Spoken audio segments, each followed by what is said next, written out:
तो इधर से कर देंगे।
दोस्तों नमस्कार। दोस्तों आप सभी का हिंदुस्तान के डायरेक्ट सेलिंग के इस महा इंटरव्यू में मैं बहुत बहुत स्वागत करता हूं। दोस्तों मैं Mahipal Singh, crown diamond of sleepless wellness, आज आप सभी का इस इंटरव्यू में स्वागत भी कर रहा हूं और आपको यकीन भी दिला रहा हूं कि आज आपने जिंदगी का सबसे इंपॉर्टेंट वक्त 1 घंटे का इस इंटरव्यू के लिए निकाला है। आप यकीन मानिए, आप जो अभी आए हैं, 1 घंटे बाद जब आप इस इंटरव्यू से फ्री होंगे, आपके विचार, आपकी सोच, आपके विजन 100% बदल चुके होंगे। आज मैं आपको एक ऐसा मंत्र दिलवाने वाला हूं कि लोग कैसे कामयाब होते हैं, कौन कौन से ऐसे डाउट्स हैं जिनकी वजह से लोग सक्सेस नहीं होते हैं, कामयाब नहीं हो पाते हैं। दोस्तों मुझे मालूम है आपका वक्त बहुत कीमती है, लेकिन इससे भी ज्यादा इंपॉर्टेंट बात मैं आपको यह बताना चाहता हूं कि इससे भी ज्यादा इंपॉर्टेंट इस इंटरव्यू को आपको सुनने के बाद आपको ऐसा लगेगा आपके वक्त से भी ज्यादा कीमती आज का आपका 1 घंटा आपकी जिंदगी में, लाइफ में हमेशा रहेगा। ये यादगार 1 घंटा रहेगा। दोस्तों पिछले 7 दिन से हम लोग प्रमोशन कर रहे थे। आप सारे लोग बेसब्री से संडे का 11 बजे का इंतजार कर रहे थे। सारे स्लीपलेस फाइटर ही नहीं, पूरे हिंदुस्तान के डायरेक्ट सेलिंग के जितने भी लीडर्स हैं, आज उन सब लोगों के लिए एक सुनहरा दिन है। क्योंकि दोस्तों हमारी तमाम कोशिशों के बाद, बहुत ज्यादा रिक्वेस्ट के बाद, आज मैं आपके सामने किसी शख्स को नहीं, एक ऐसी शख्सियत को इन्वाइट करने जा रहा हूं, आमंत्रित करने जा रहा हूं। मैं जानता हूं कि उनका टाइम, आप भी जानते हैं कि बहुत कीमती है, बहुत मुश्किल से उनका टाइम निकलता है, शेड्यूल बहुत बिजी है, लेकिन फिर भी वो हम लोगों से इतना प्यार करते हैं कि उन्होंने इस बिजी शेड्यूल में भी हमें टाइम देने का डिसीजन लिया, हमारी मांग को सुना और आप सभी की और मेरी भी रिक्वेस्ट पे उन्होंने हमारा इनविटेशन स्वीकार करा। जी हां दोस्तों, मैं अभी आपको मिलवाने जा रहा हूं हिंदुस्तान की fastest growing company sleepless wellness के फाउंडर, उनके रचयिता, CEO and MD mister Sanjeev Kumar sir को दोस्तों हम सारे लोग मिलके वेलकम करते हैं। Please welcome Asclepius wellness CEO and MD mister Sanjeev sir. Sir आपका स्वागत है। सर नमस्कार, आपका स्वागत है आज हमारे इंटरव्यू में। हमारे दर्शक पिछले 7 दिन से वेट कर रहे थे। आज मेरा भी सौभाग्य है और आपका भी हम सभी लोगों का सौभाग्य है कि आज आपसे 1 घंटे तक हम बहुत कुछ सीखने वाले हैं जिससे हमारी जिंदगी में आमूल परिवर्तन आएंगे। Sir please seat. Thank you तो नमस्कार सभी देखने वाले सभी दर्शकगण को बहुत बहुत नमस्कार। सर आपका बहुत बहुत स्वागत है। पिछले 7 दिन से जैसे ही हम यहाँ पे प्रमोशन कर रहे थे जी, लोगों ने बहुत सारे सवाल किए, बहुत सारी चीजें आपके पास जानने चाहते हैं। मैं तकरीबन 2000 से ज्यादा सवाल आए थे, सभी के सवाल तो नहीं ले पाया क्योंकि इतने कम टाइम में सबके सवाल लेना थोड़ा मुश्किल है। लेकिन उसके बाद भी मैंने तमाम ऐसे सवाल लोगों के यहाँ पे लिए हैं जिनके आज आपको जवाब देने ही होंगे क्योंकि जनता जानना चाहती है। और आप में से भी बहुत सारे लोगों ने जो जो मेरे से सवाल किए हैं मैं उनका जवाब जरूर आपको दिलाऊंगा। दोस्तों सबसे पहले शुरुआत करते हैं, हमारे एक लीडर हैं, एसोसिएट है, मुझे नहीं मालूम, मेहताब सिंह चौहान किसी का नाम है। वो ये जानना चाहते हैं सर के बारे में कि सर पहले क्या करते थे, कैसे थे, कहां से आए, कैसे डायरेक्ट सेलिंग में आए। सर हम ये जानना चाहते हैं कि आप इस इंडस्ट्री में आने से पहले क्या किया करते थे, आपका इस इंडस्ट्री के अंदर आने से पहले किस प्रोफेशन में आप काम करना चाहते थे, आप कहां से हैं, इस बारे में थोड़ा सा आप बताएं। तो सबसे पहले तो नमस्कार सभी दर्शकगण को एक बार फिर। तो महिपाल जी, मैं रहने वाला हूं अपना गाजियाबाद डिस्ट्रिक्ट और मोदीनगर, वहां पर एक सिटी है, उसके पास एक गांव है छोटा सा खंजरपुर। बचपन में पढ़ाई लिखाई करने के बावजूद, क्योंकि मेरे पापा आर्मी में थे, तो उनसे इंस्पिरेशन मुझे मिला और मैंने आर्मी ज्वाइन करी और आर्मी में ही मैंने पहले जॉब की है, आर्मी में मैंने काम किया है और पढ़ाई लिखाई अपना नॉर्मल की है। उसके बाद मैंने आर्मी ज्वाइन कर ली थी। तो मेरा मतलब पहले मैं आर्मी में था। सर बिल्कुल आपने बहुत बढ़िया बताया कि आज के टाइम में हमारे समाज में एक धारणा है कि किसी को अगर सरकारी नौकरी मिल जाए तो सरकार का दामाद बन जाता है। पहले सैलरी मिलती है, उसके बाद पेंशन मिलती है। इतनी अच्छी जॉब होने के बाद आज हिंदुस्तान की सबसे रेस्पेक्टेड जॉब में आर्मी का नाम आता है। उसके बाद भी आप इस डायरेक्ट सेलिंग इंडस्ट्री में आए और आए ही नहीं, आपने अपना पूरा कैरियर इस इंडस्ट्री में लगा दिया। इसके पीछे ऐसी क्या वजह रही होगी? देखिए महिपाल सर, रियली जॉब वो भी आर्मी का बड़ा रिस्पेक्टेड जॉब है और हमने भी पूरा 15 साल दिए हैं। कश्मीर से कन्याकुमारी तक हमारी पोस्टिंगें रही हैं। बड़ा मजा आ रहा था जॉब में, लेकिन फिर भी होता ही है ना, इंसान की जो इच्छाएं हैं वो तो असीमित हैं। तो ऐसी कुछ इच्छाएं हमारी थी और कुछ अगर हम अपनी इच्छाओं का दमन कर लें तो बच्चों की कुछ इच्छाएं थी, बच्चे कुछ अच्छी जिंदगी जीना चाहते, तो फिर कोई ना कोई दूसरा सोचा कि कोई ऐसा काम इस दुनिया में है अगर हमारे लायक, तो ट्राई करेंगे, बच्चों के सपने पूरे करेंगे। तो फिर अचानक जयपुर के अंदर एक दोस्त थे, वो ले गए किसी डायरेक्ट सेलिंग कंपनी के प्रोग्राम में और वहां पर मैंने देखा मान सम्मान, रिस्पेक्ट, पैसा। सबसे बड़ी बात है मैंने वहां पर ये देखा कि हमारे जैसे लोग कामयाब हैं। हमारे जैसे मीन्स मतलब आम आदमी जो 10वीं पास है, 12वीं पास है या BA या ग्रेजुएट है, काफी लोग वहां पर पैसे वाले मैंने देखे। मैं काफी इंस्पायर हुआ और इस इंडस्ट्री की खासूसियत मुझे सबसे ज्यादा जो लगी वो ये लगी कि यहाँ पर कोई भी व्यक्ति जिसके पास डेडिकेशन है, हिम्मत है, मेहनत है, जज्बा है, सपने हैं, कोई भी कामयाब हो सकता है।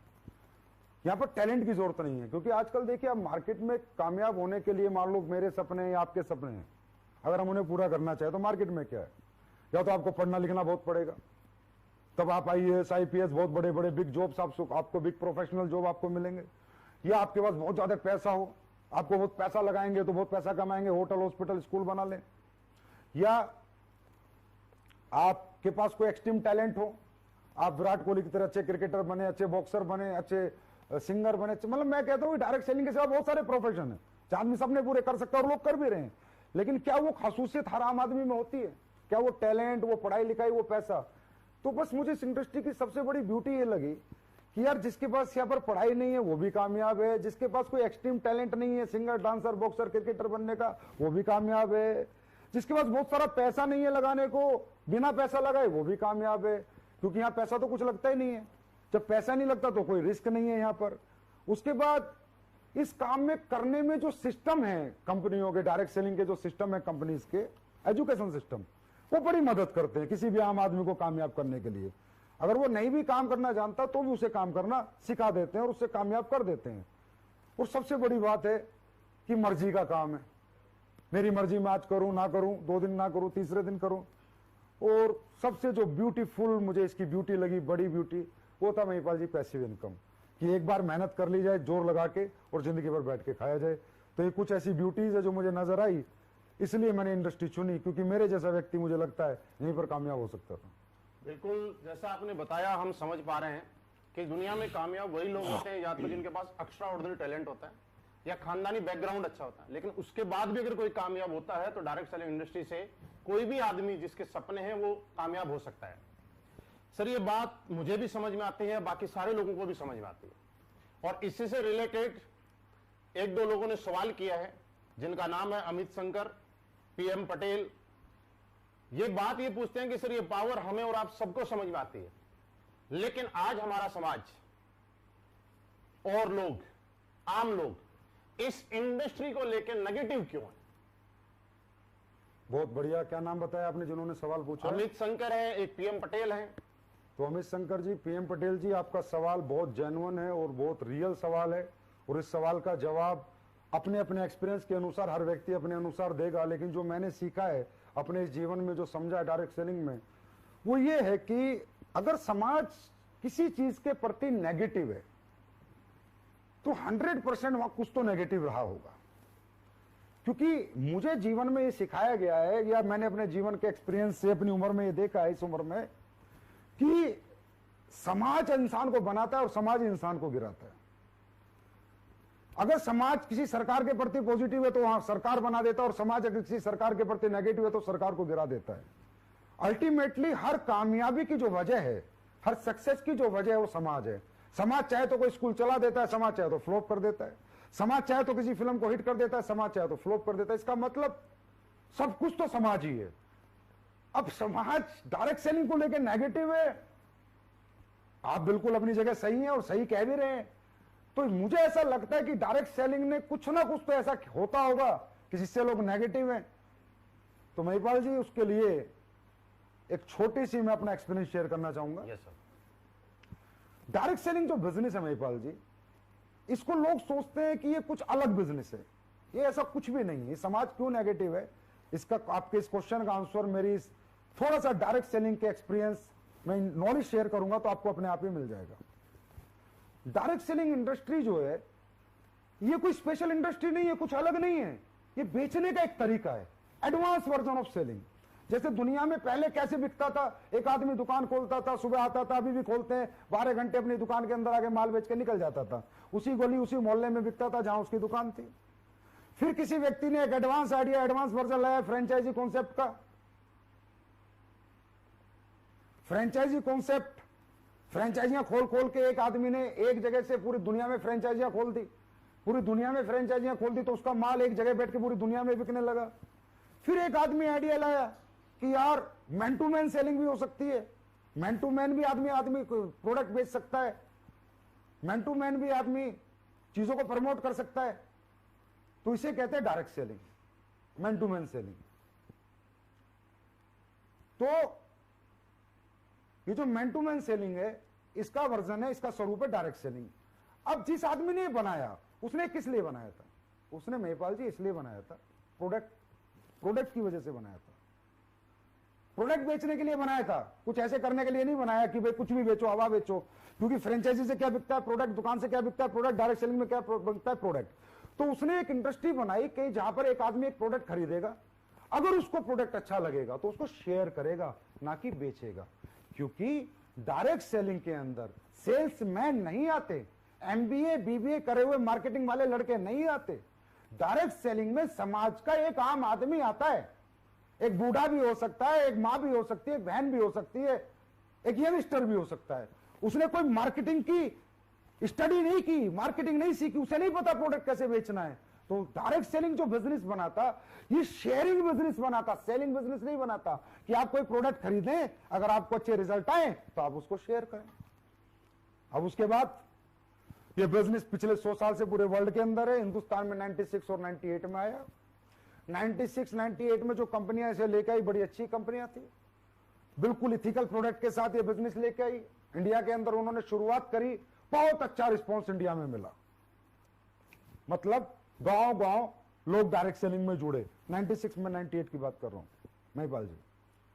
अब जब ये रिस्पॉन्स उन कंपनियों को मिला तो ऐसा लगा कि हाँ, हिंदुस्तान के अंदर बहुत बड़ा पोटेंशियल है इस इंडस्ट्री का और बहुत लोगों को एम्प्लॉयमेंट मिलेगा। लेकिन आपको पता है कि हर असली चीज के साथ एक नकली चीज साथ में आती है। Yes, sir.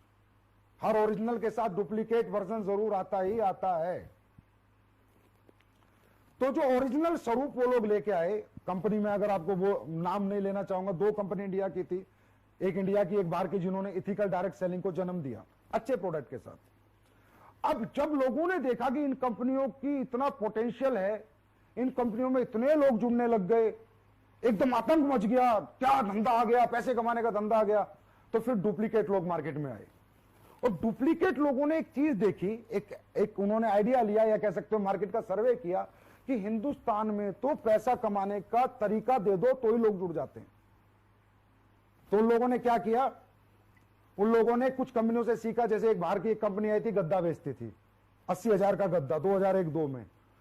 तो हमारे इंडिया के लोगों ने कहा, जो इंडिया के जो डायरेक्टर बने या बाद में कंपनियां बनी, कि यार 80,000 का गद्दा बिक जाता है 2001 में उस मंदे जमाने में, तो इसका मतलब हिंदुस्तान में लोग कुछ भी खरीद सकते हैं। क्योंकि हिंदुस्तान की एक मजबूरी है, हिंदुस्तान में अनएम्प्लॉयमेंट होते हैं एक बात, और हिंदुस्तान इमोशनल कंट्री है, यहाँ रिलेशन बिकते हैं, रिश्ते बिकते हैं, प्रोडक्ट नहीं बिकते। तो उन लोगों ने क्या किया, जो इथिकल डायरेक्ट सेलिंग शुरू हुई थी, अच्छे प्रोडक्ट बेच के अच्छे पैसे कमाने की शेयरिंग इंडस्ट्री जो शुरू हुई थी, उन्होंने उसको साइड हटाया और कुछ भी हवा ले आए। कोई ऑनलाइन कंप्यूटर एजुकेशन ले आया, कोई वेब स्पेस ले आया, कोई गद्दे ले आया, कोई कपड़े ले आया, ऐसे ऐसे प्रोडक्ट लेके आए जो किसी के काम के नहीं थे। और फिर उन्होंने लोगों के इमोशंस और रिलेशन की ताकत से उन्हें बेचा और कंपनियों ने पैसा बनाया। महिपाल जी ध्यान दीजिए, कंपनियों ने पैसा बनाया, लीडरों ने भी पैसा बनाया, लेकिन वो पैसा कंपनियों लीडर बनाते गए पर समाज का एक बहुत बड़े वर्ग को नेगेटिव करते गए। कैसे? फॉर एग्जाम्पल, आपने किसी ऐसी कंपनी में जुड़ गए जिसके product no need, no use, no worth के हैं, ना आपके काम के हैं, ना आपकी जरूरत के हैं। और कोई व्यक्ति आपको एक लालच देता है कि 2 बनाओगे तो इतने मिलेंगे, 4 बनाओगे तो इतने मिलेंगे, और आपने पैसे दे दिए। इस तरह 100 लोगों ने पैसे दे दिए। सर, दुनिया की कोई भी डायरेक्ट सेलिंग कंपनी में अगर 100 लोग जुड़ते हैं महिपाल जी, तो काम 10 ही करते हैं। चाहे हमारी कंपनी में जुड़े, चाहे एमवे में जुड़े, चाहे मोदी केयर में जुड़े, चाहे वेस्टेज में जुड़े, जितनी भी कंपनियों में जुड़े, काम 10 ही लोग करते हैं, 90 लोग सिर्फ प्रोडक्ट के यूजर होते हैं। तो जब उन कंपनियों ने, जिन्होंने सिर्फ हवा बेचने का धंधा बनाया, लोगों के रिश्ते बेचकर पैसे कमाने की सोच बनाई, रिलेशन के साथ खेला, इमोशन के साथ खेला, उन कंपनियों के प्रोडक्ट जब 100 लोगों को बेचे गए, तो जो 90 लोग थे ना, जिन्होंने एक्साइटमेंट में खरीद लिए, और जब वो प्रोडक्ट उनके काम पे नहीं आया ना, तो उन्होंने टांड पे फेंक दिया और फिर गाली देनी शुरू करी उस व्यक्ति को जिसने उनको वो प्रोडक्ट दिया था। फिर कहना शुरू किया, ये बेकार काम है, ये जोड़ने का काम है, ये कंपनी वाले मूर्ख बनाते हैं, बेवकूफ बनाते हैं। और वो 10 लोग जो हर कंपनी में 100 में से 10 काम करते हैं, उन्होंने झंडे उठा लिए, मालाएं पहनाई, बुके दिए, वो कहते हैं पॉजिटिव इंडस्ट्री, अच्छी इंडस्ट्री है। मतलब हमने 100 लोगों को जोड़ा, 90 को नेगेटिव किया, 10 को पॉजिटिव, 90 को नेगेटिव, 10 को पॉजिटिव। अल्टीमेटली इन कंपनियों की वजह से, जिनके प्रोडक्ट लोगों की जरूरत के नहीं है, जिनके लोगों की नीड के नहीं है, और लोगों को जो लालच देखकर अपने साथ जोड़ लेते हैं, और फिर वो लोग काम तो करते नहीं है और प्रोडक्ट उनके काम का नहीं होता, तो वो जो वर्ग है समाज का, वो बहुत नेगेटिव इस बात को लेके। तो असली जो नेगेटिविटी है वो यहां से शुरू हुई। मतलब हम ये समझ पा रहे हैं कि डायरेक्ट सेलिंग का जो स्वरूप था वो कुछ और था, लेकिन हिंदुस्तान के लोग इमोशनल हैं, हिंदुस्तान के लोग अपनों पे भरोसा करते हैं।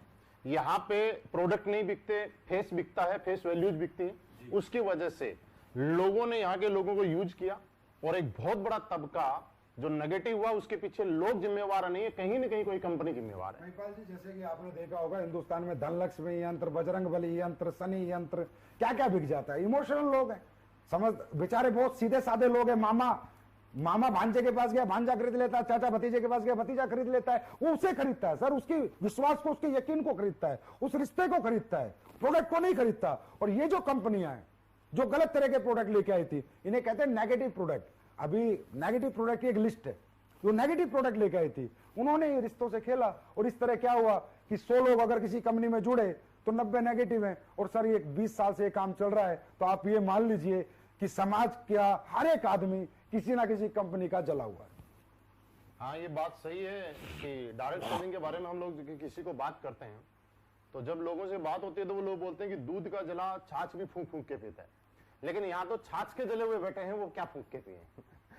लेकिन आगे मैं बात बढ़ाते हुए आपसे पूछना चाहूंगा, जैसा आप बोल रहे थे कि मार्केट नेगेटिव नहीं था, लोग समाज नेगेटिव नहीं था, कुछ नेगेटिव प्रोडक्ट्स थे जो no need, no worth, no use के थे, जिसकी वजह से मार्केट में नेगेटिविटी आई।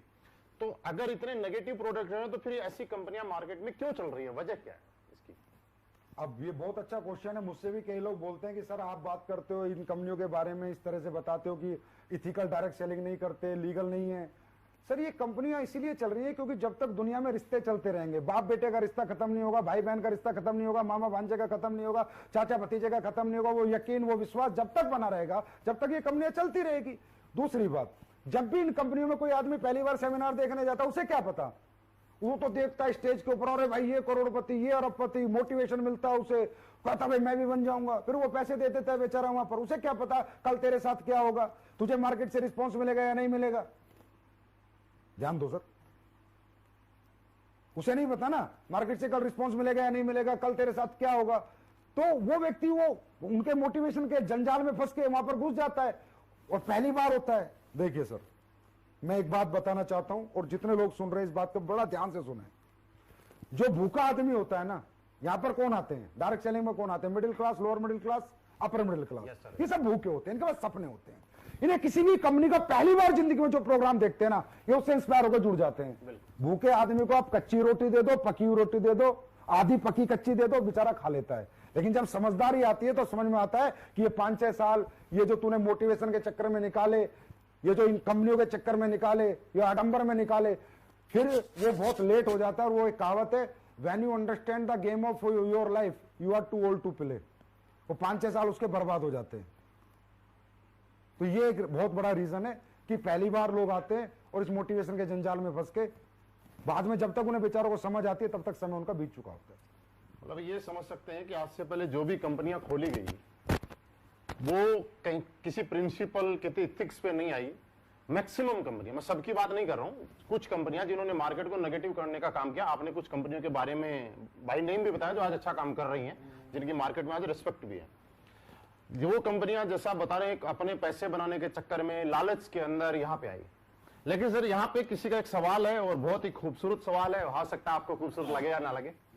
उनका सवाल ये है कि पहले आप असलीपियस वेलनेस से पहले किसी कंपनी में काम किया करते थे, मतलब डायरेक्ट सेलिंग किया करते थे, उसके बाद आपके मन में असलीपियस वेलनेस खोलने का विचार आया, कहीं इसके पीछे भी कोई ऐसी वजह तो नहीं रही कि आपका मन में भी पैसे बनाने का मकसद हो या लालच कहीं आपके मन में जाग गया हो, तो उसकी वजह से आपने डायरेक्ट सेलिंग को छोड़कर कंपनी खोलने का डिसीजन ले लिया? इसमें ना महिपाल जी एक सवाल मेरे पास भी आया था।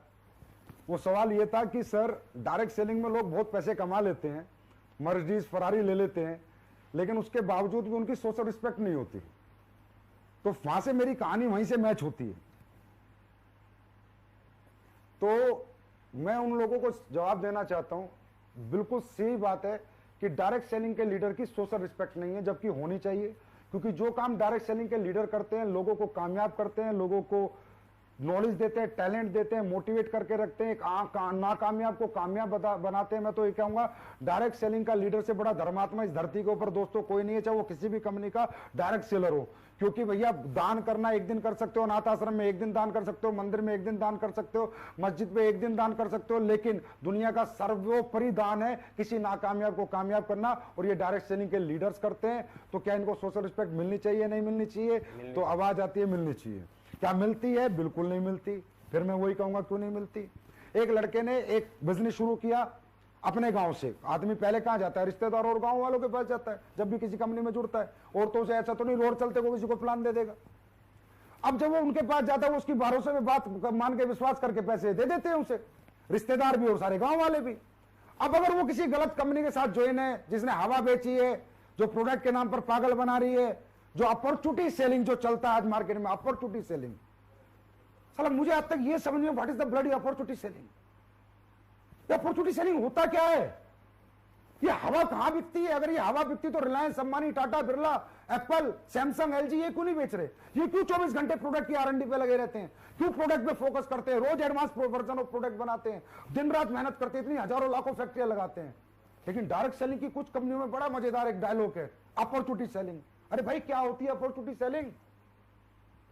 मुझे आज तक समझ नहीं आया। तो वो अपॉर्चुनिटी सेलिंग वाली कंपनियों में जो बच्चा फंस जाता है, फिर वो अपने गांव को जोड़ देता है, अपने रिश्तेदारों को जोड़ देता है, वो 100 लोगों को जोड़ता है महिपाल जी, वो 10 लोग काम करते हैं, 90 लोग नेगेटिव हो जाते हैं। अब जब वो बच्चा BMW फरारी लेके आता है और अपने मामा के घर के आगे से निकलता है ना, तो सगा मामा बोलता है, भांजे मैं ही मिला था लूटने के लिए। सगी बुआ बोलती है, भतीजे मुझे ही 15,000 डुबा के, 20,000 डुबो के, 10,000 डुबो के, 500 रुपए कमा के, 1000 रुपए कमा के तूने मेरा नुकसान करना था। ये गाड़ी है ना, तूने मेहनत से नहीं ली, लोगों को लूट कर लिए। और रियली वो कंपनियां, उनके प्रोडक्ट जो इस तरह के बेचती हैं, वो रियली लोगों के रिश्तों से खिलवाड़ करके लोगों को लूट रही हैं। अब ये बताइए, जब साला रिश्तेदार ही हमारे खिलाफ हो गए, जब हमारे गांव के हमारे खिलाफ हो गए, तो भाई साहब सोशल रिस्पेक्ट करेगा कौन? इसका एक ही कारण है, हवा बेचना, अपॉर्चुनिटी सेलिंग। जो भी लोग अपॉर्चुनिटी सेलिंग करेंगे, उनको कभी मार्केट में सोशल रिस्पेक्ट ना मिलती थी ना मिलेगी, ये मैं गारंटी देता हूं। और जो लोग ईमानदारी से अच्छे प्रोडक्ट बेच रहे हैं, जिनके प्रोडक्ट में रिजल्ट है, प्रोडक्ट गरीब आदमी के काम आ रहे हैं, गरीब आदमी रो नहीं रहा पैसे देके, पैसे लगा के उसकी आत्मा उसे बद्दुआ नहीं दे रही, उसकी आत्मा दुआ दे रही है, उनकी मैं बताता हूं महिपाल जी, इतिहास रचा है स्लीपियस वेलनेस के फाइटर्स ने, लीडर्स ने। और सबको बताता हूं, अभी देख लेना 15 अगस्त आ रहा है, हमारे फाइटरों को लोग झंडा फहराने के लिए बुलाते हैं, लीडर्स को। ये है सोशल रिस्पेक्ट। क्योंकि हमने अगर 100 लोगों को प्रोडक्ट दिया है ना सर, मैं सबकी 100 आउट ऑफ 100 की बात नहीं करता, पर 80% को रिजल्ट आता है, 20% को नहीं आता, तो हम 100 में से 80 को पॉजिटिव कर रहे हैं। तो ये मुहिम हमने 6 साल पहले चलाई। और दूसरी बात, एक आखिरी बात, मैं लीडर्स आपसे पूछना चाहता हूं, ये जो एक डायलॉग आता है आपके सेमिनार में, कोई भी अच्छी चीज अगर आप खरीदते हो तो 4 आदमी को बताते हो, आपको पैसे नहीं आते। कोई भी अच्छी चीज आप खरीदते हो, 4 आदमी को, कोई अच्छी पिक्चर देख के आते हो, 4 आदमी को दिखाते हो, पैसे नहीं आते। अरे मेरे भाई, इसमें एक लाइन है, अच्छी चीज खरीदते हो तब 4 आदमी को बताते हो। क्या कोई गलत फिल्म देखकर, फ्लॉप फिल्म देखकर कभी 4 आदमी को लेके गए? क्या गलत स्कूल में अपने बच्चे को पढ़ाया तो उस स्कूल को प्रमोट किया? क्या गलत डॉक्टर को खुद को दिखाया, उसे प्रमोट किया? तो मेरे भाई एक बात ध्यान में रखो, ये बात, गलत चीजें प्रमोशन में नहीं होती, मैन टू मैन एडवर्टाइजमेंट अच्छी चीजों का होता है। तो ये बात भी ध्यान रखा करो कि अच्छी चीज खरीद के लाते हैं, और अच्छी चीज वो होती है जो लोगों के नीड की हो, लोगों के यूज की हो, लोगों के वर्थ की हो। सर हम इसी के पीछे थे कि डायरेक्ट सेलिंग करते करते मेरा सवाल कुछ बीच में रह गया कि आखिर ये कंपनी खोलने के पीछे वजह क्या रही होगी? डायरेक्ट सेलिंग करते करते मेरी अच्छी खासी टीम थी जिस भी कंपनी में मैं काम करता था, लेकिन मैंने पैसे कमाए थे, मैंने गाड़ी भी ली, मैंने बंगला भी लिया, मेरे पास अचीवमेंट भी थी, क्योंकि समझ सकते हो तो मैं एक्स्ट्राऑर्डिनरी टैलेंट नहीं कहूंगा, मेहनत है मेरी। लेकिन जो लोग मेरे साथ थे ना, उनका सक्सेस रेशियो बहुत कम था। मान लो मेरे पास 20,000 लोग थे ना, तो उसमें मात्र 20 ही आदमी पैसे कमा रहे थे। ओके।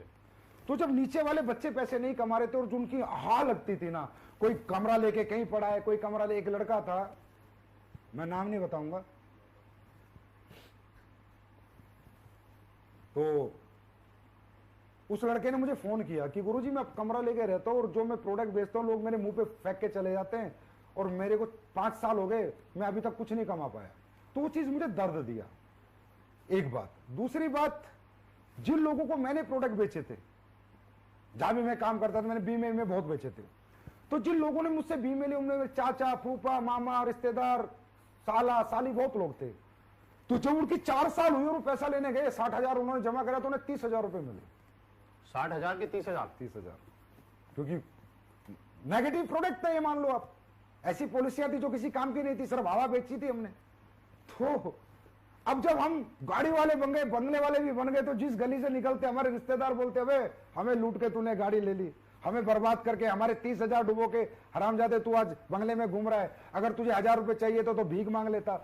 तो उन चीजों से मैं इतना निराश हो गया, इतना हताश हो गया। एक तो लोग नाकामयाब, मेरे साथ 20-30 हजार लोग थे, उनमें बहुत कम कामयाब। एक जो मैंने कमाया, तो नाम नहीं कमाया, सम्मान नहीं कमाया, पैसा आया, लेकिन सोशल रिस्पेक्ट मेरी गायब हो गई। ये सोच के महिपाल जी, आपको अगर मैं सही बताऊं तो मैंने तो काम ही छोड़ दिया था। मैंने डायरेक्ट सेलिंग को 2000 आई थिंक 12-13 में रिजाइन ही कर दिया था, 12 में। मतलब इस इंडस्ट्री से आप आउट हो गए थे? हाँ, हमेशा के लिए। मैं आपको रियल बताऊं, मैं मतलब मेरा दिल उब गया, मैं कहा साला ये घटिया काम नहीं करना। क्योंकि हमें ना पता क्या सिखाया गया था कि बुरी चीजें बेचकर ही अच्छे पैसे कमाए जा सकते हैं। वो मेरे गले से नहीं उतर रहा था। अरे भाई, एप्पल भी बेच रहा है मोबाइल, सैमसंग भी एलईडी बेच के कमा रहा है, मारुति कार बेच के कमा रही है, घटिया प्रोडक्ट बेचकर ही अच्छे पैसे कमाए जा सकते हैं ना। ये बात मेरे गले नहीं उतरी, तो मैंने रिजाइन ही कर दिया इस इंडस्ट्री को, और मैं 2 साल के लिए अपना निकल गया, जैसा भी मेरा वक्त गुजरा। लेकिन इस 2 साल में जो है मुझे काफी नॉलेज मिली, काफी आइडियाज मिले। क्योंकि वो कहते हैं ना, डायरेक्ट सेलिंग है, काम तो छोड़ दिया 2 साल, लेकिन इतनी दूरी नहीं बना पाया कि इससे बिल्कुल टच ना रहूं। ये कहते हैं प्लास्टिक का कीड़ा है ना मरता है। मार्केट में एक ऐसा लोग बोलते हैं कि एक बार जिसके अंदर एक कीड़ा घुस गया वो छोड़ नहीं सकता, चाहे कुछ भी हो जाए। हाँ, तो मैं छोड़ नहीं पाया। तो मैंने फॉरेन कंट्रीज में बात, यूएसए वगैरह के कुछ लोग मुझसे जुड़ गए थे, कनाडा के कुछ लीडर जुड़ गए थे, तो डिस्कशन होने लगा। तो जैसे डिस्कस होता है इंडियन एमएलएम इंडस्ट्री, वहाँ की इंडस्ट्री, तो काफी डिफरेंस मैंने देखा उन कंट्रियों में ना करोड़ों अरबों खरबों के टर्नओवर है सर, डायरेक्ट सेलिंग कंपनियों के। कारण बिकॉज ऑफ प्रोडक्ट। वो लोग कहते हैं, उनकी पंच लाइन है बिजनेस करने की, उनकी बाहर की डायरेक्ट सेलिंग कंपनी की, कि इतना जबरदस्त प्रोडक्ट बनाओ जिसकी टक्कर का ट्रेडिशनल मार्केट में ना मिले। ओके। वो कहते हैं कि अगर तुम्हारी क्वालिटी ट्रेडिशनल मार्केट में मिल गई तो तुमने डायरेक्ट सेलिंग कंपनी क्यों बनाई और क्यों प्रोडक्ट बेचे। मतलब उनका प्राइमरी प्रोडक्ट सेलिंग है, अपॉर्चुनिटी बाहर में जाए बाद में सेकेंडरी है। और आज इंडिया में अगर मैं बात करूं, सबसे बड़ा टर्नओवर किसका है? एमवे का। क्यों है? प्राइमरी प्रोडक्ट सेलिंग है। 3,000 करोड़ का टर्नओवर है। ये हवा बेचने वाली कंपनी अभी तक नहीं कर पाई, ना कभी कर पाएंगे 3,000 करोड़ का। क्यों? क्योंकि उनके पास प्रोडक्ट नहीं है। तो बाहर जब मुझे ये नॉलेज मिली कि इथिकल डायरेक्ट सेलिंग करी जा सकती है अगर प्रोडक्ट आपका ऐसा हो कि जिसकी टक्कर का प्रोडक्ट ट्रेडिशनल मार्केट में ना हो, आप डंके की चोट पे अपना प्रोडक्ट बेच सको और लोगों को कह सको कि तू हमारी कंपनी से ले, बाजार में तुझे इस क्वालिटी का प्रोडक्ट नहीं। एक बार अगर उस कंपनी का प्रोडक्ट किसी ने यूज किया तो जिंदगी भर वो दीवाना हो जाए उस प्रोडक्ट। रीपरचेज करे, बार बार हमें याद करे, जिस आदमी ने प्रोडक्ट दिया उसकी इज्जत करे, उसको रिगार्ड करे, उसको दुआएं दे, उसे बददुआएं ना दे। तो जब इसी मुझे ये बात पता चली कि बुरी चीजें नहीं, अच्छी चीजें बेचकर भी डायरेक्ट सेलिंग हो सकती है, तब फिर मैंने विचार बनाया कि चलो भाई शुरुआत करते हैं। जैसे आपने अभी कहा कि सर आपके मन में लालच तो नहीं था कंपनी बनाने के पीछे, तो महिपाल जी जब मुझे नॉलेज हो गई कि भाई अच्छी प्रोडक्ट भी हैं, दुनिया में अच्छी कंपनियां भी हैं जिनके अच्छे प्रोडक्ट बेचकर आप अच्छे पैसे कमा सकते हो, और नीड के प्रोडक्ट, यूज के प्रोडक्ट, वर्क के प्रोडक्ट। तो मैंने क्या किया, आकर कंपनियां सर्च करनी शुरू करी। फॉरेन कंपनी में तो मैं काम नहीं करना चाहता था, तो मैंने इंडियन कंपनी ज्यादातर सर्च करी कि चलो यार अच्छी कंपनी में काम करते हैं। बहुत अच्छी अच्छी कंपनी इंडिया में भी, ऐसी बात नहीं है। मैंने उनके प्रोडक्ट देखे, बहुत अच्छे प्रोडक्ट मिले मुझे कुछ कंपनियों के, तो पैसा नहीं। कोई कंपनी पैसा दे रही है तो प्रोडक्ट नहीं। कहीं ना कहीं मुझे उनकी नीयत में वो चीज लगी नहीं जो होनी चाहिए, खोट कहीं ना कहीं दिखा। मतलब साला प्रोडक्ट अच्छा है तो कंडीशन इतना, कंडीशनल प्लान इतना है कि पैसा नहीं दे रहे, और पैसा दे रहे हैं तो प्रोडक्ट के नाम पे कूड़ा कचरा दे रहे हैं। तो फिर मैं हताश हो गया। मतलब इंडिया की कोई कंपनी मैंने नहीं छोड़ी, कंपनियां बहुत अच्छी हैं, लेकिन मैं कह सकता हूं मेरे विचारों पे वो खरी नहीं उतरी। तो मैंने सारी कंपनी ट्राई करी है महिपाल जी, कोई छोड़ी नहीं। मैं नेटवर्किंग करना चाहता था, मैं कंपनी कभी नहीं खोलना चाहता था। ये बात मैं सबको बता रहा हूं, मैं कभी जिंदगी में कंपनी खोलना नहीं चाहता था, क्योंकि कंपनी खोलना एक नेटवर्कर का काम ही नहीं है। मैं एक मोटिवेटर था, एक ट्रेनर था, एक लीडर था। मुझे पैसिव इनकम में जो मजा आता, किसी कंपनी में काम करके 10-20 लाख का नेटवर्क बना के जो आज मैं जिंदगी जी रहा होता, आज वो नहीं जीता। आज लाखों लायबिलिटीज मेरे ऊपर है। मैं पहले भी जानता था, इतना मैच्योर था कि कंपनी बनाना अपने आप में बहुत बड़ा बहुत बड़ी जिम्मेदारी है, बहुत बड़ा प्रेशर है। आपको हर दिन हर घंटे फोकस रहना पड़ेगा। आप कभी भी कंपनी मालिक होकर पैसिव इनकम नहीं ले सकते। तो महिपाल जी, मैं कंपनी नहीं बनाना चाहता था। मतलब आपका कंपनी बनाने का कोई मकसद नहीं था? बिल्कुल नहीं। ये कंपनी मैं ऐसा समझ सकता हूं कि चाहत में नहीं, मजबूरी में बनी है। मैं बताता हूं आपको, मैंने फिर एक कंपनी फाइनल करी लास्ट में कि चलो भाई इसमें काम करते हैं। सितंबर 2014 में बस आज फाइनल करी, कल उसकी भी नीयत में खोट दिखा। मतलब कहीं दिखाई नहीं कि कोई लोगों के लिए कुछ करने आ रही है, पब्लिक के लिए कुछ समर्पण के साथ आ रही है कोई कंपनी। ऐसा लग रहा है बस सब लूट का माल निकाल लो जितना निकाल सकते हो बस। फिर मैंने कहा चलो भाई ये झंडा हम ही पकड़ते हैं। लालच था, किस चीज का लालच था? जो लोग मेरे साथ जीवन लगाया था, जो नाकामयाब हो गए थे, उनको कामयाब करने का लालच था। लालच था मुझे उन लोगों के लिए जो 6-6 साल से कंपनियों में धक्के खा रहे हैं और आज उनके घर वाले कहते हैं तूने क्या घटिया प्रोफेशन चुना, और जिनको कामयाबी नाम की चीज दूर दूर तक नजर नहीं आ रही, उनको कामयाब करने का लालच था। हर दुखी नेटवर्कर जितना था इंडिया में, उसको सुखी करने का, हर नाकामयाब नेटवर्कर को कामयाब करने का लालच मुझ में कल भी था, आज भी और हमेशा रहेगा। और इसी लालच ने कंपनी खुलवाई, क्योंकि मैंने ये सोचा कि संजीव कुमार, जब तेरे जैसे टैलेंट को कोई प्लेटफॉर्म अच्छा नहीं लग रहा, तो हजारों लाखों लोग तेरी तरह तड़पे हुए हैं जिन्हें एक अच्छे प्लेटफॉर्म की तलाश होगी, अच्छे इथिक्स, अच्छे प्रिंसिपल, अच्छे प्रोडक्ट, अच्छे प्लान की तलाश होगी। तब मैंने झंडा उठाया और 6 साल से आप लोगों के साथ लेके चल रहा हूं।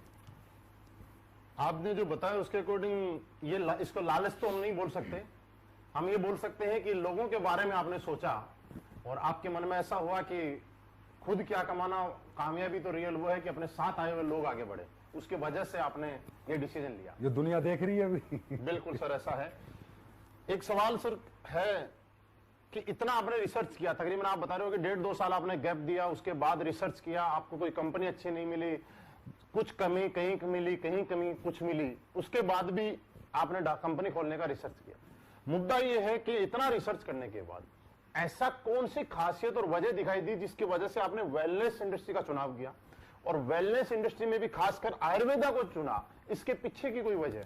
इसके पीछे की वजह ये है कि जब मैं रिसर्च कर रहा था, 2 साल का जो मेरा गैप था, और जो मैंने कहा यूएसए वगैरह, कनाडा वगैरह, जापान वगैरह, जिन भी लोगों से, लीडरों से मैं टच में था, तो जब मैं उनसे बात करता भाई तुम्हारे यहाँ सबसे टॉप में कौन सी कंपनी है, तो कहते sir wellness company, wellness industry.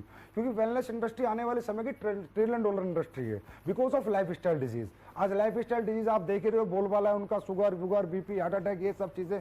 तो ये जो लाइफ स्टाइल डिजीज है, इसका सोल्यूशन किसके पास है? ओनली वेलनेस इंडस्ट्री के पास है, और किसी के पास इसका सोल्यूशन नहीं है। अब वेलनेस में मैंने आयुर्वेदा को क्यों चुना? क्योंकि वेलनेस में आज हमारे पास फूड सप्लीमेंट भी है, आयुर्वेदा नहीं अभी लेके आए हम, लेकिन मैंने आयुर्वेदा को प्रेफरेंस क्यों दिया? क्योंकि 5000 साल पुराना इतिहास हमारा बताता है कि हमारा आयुर्वेद कितना पावरफुल है। बड़ी से बड़ी लाइलाज बीमारी भी आयुर्वेद ठीक करता है। और अब ये कोरोना काल में भी बताना पड़ेगा मुझे, अब तो दुनिया मान रही है कि आयुर्वेद जो कर सकता है वो कोई नहीं कर सकता। तो मैंने आयुर्वेद को इसलिए चुना क्योंकि मैं ऐसा प्रोडक्ट देना चाहता था जिसमें नीड हो, जो जरूरत का हो, जिसमें लोगों को वर्थ हो, और जिस प्रोडक्ट को लेके लोग बद्दुआ ना दें। मैं कह रहा हूं दुआ ना दें हमें, कोई बद्दुआ भी ना दें, मुद्दा ये था।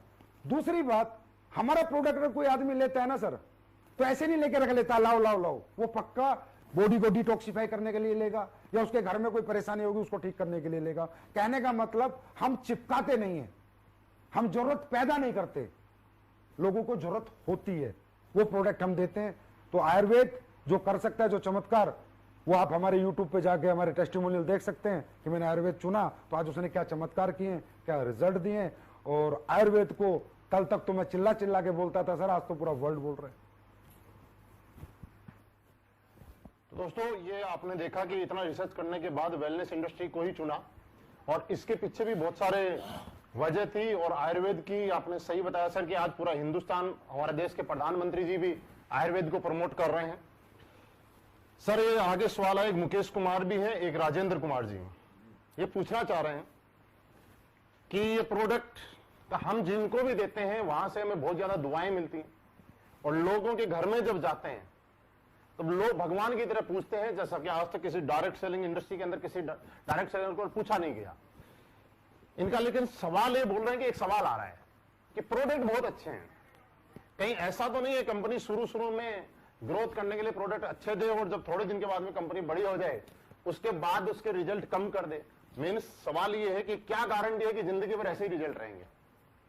देखिए, शुरुआत तो 9 नवंबर 2014, आप मुझे ध्यान दो, उधर क्या देख रहे हो आप बार बार, मेरी तरफ देखो।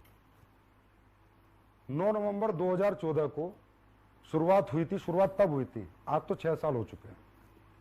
6 साल से आज तक प्रोडक्ट क्वालिटी डाउन नहीं हुई। देखिए सर, जिस कंपनी का बेसिक प्रोडक्ट हो, जिसका बेसिक क्वालिटी हो, अगर प्रोडक्ट में मैं कल कॉम्प्रोमाइज करता हूं, क्वालिटी कॉम्प्रोमाइज करता हूं, और जिसने भी आज तक किया है उसका ग्राफ ऊपर नहीं गया, उसका ग्राफ नीचे गया है। I am the follower of Steve jobs.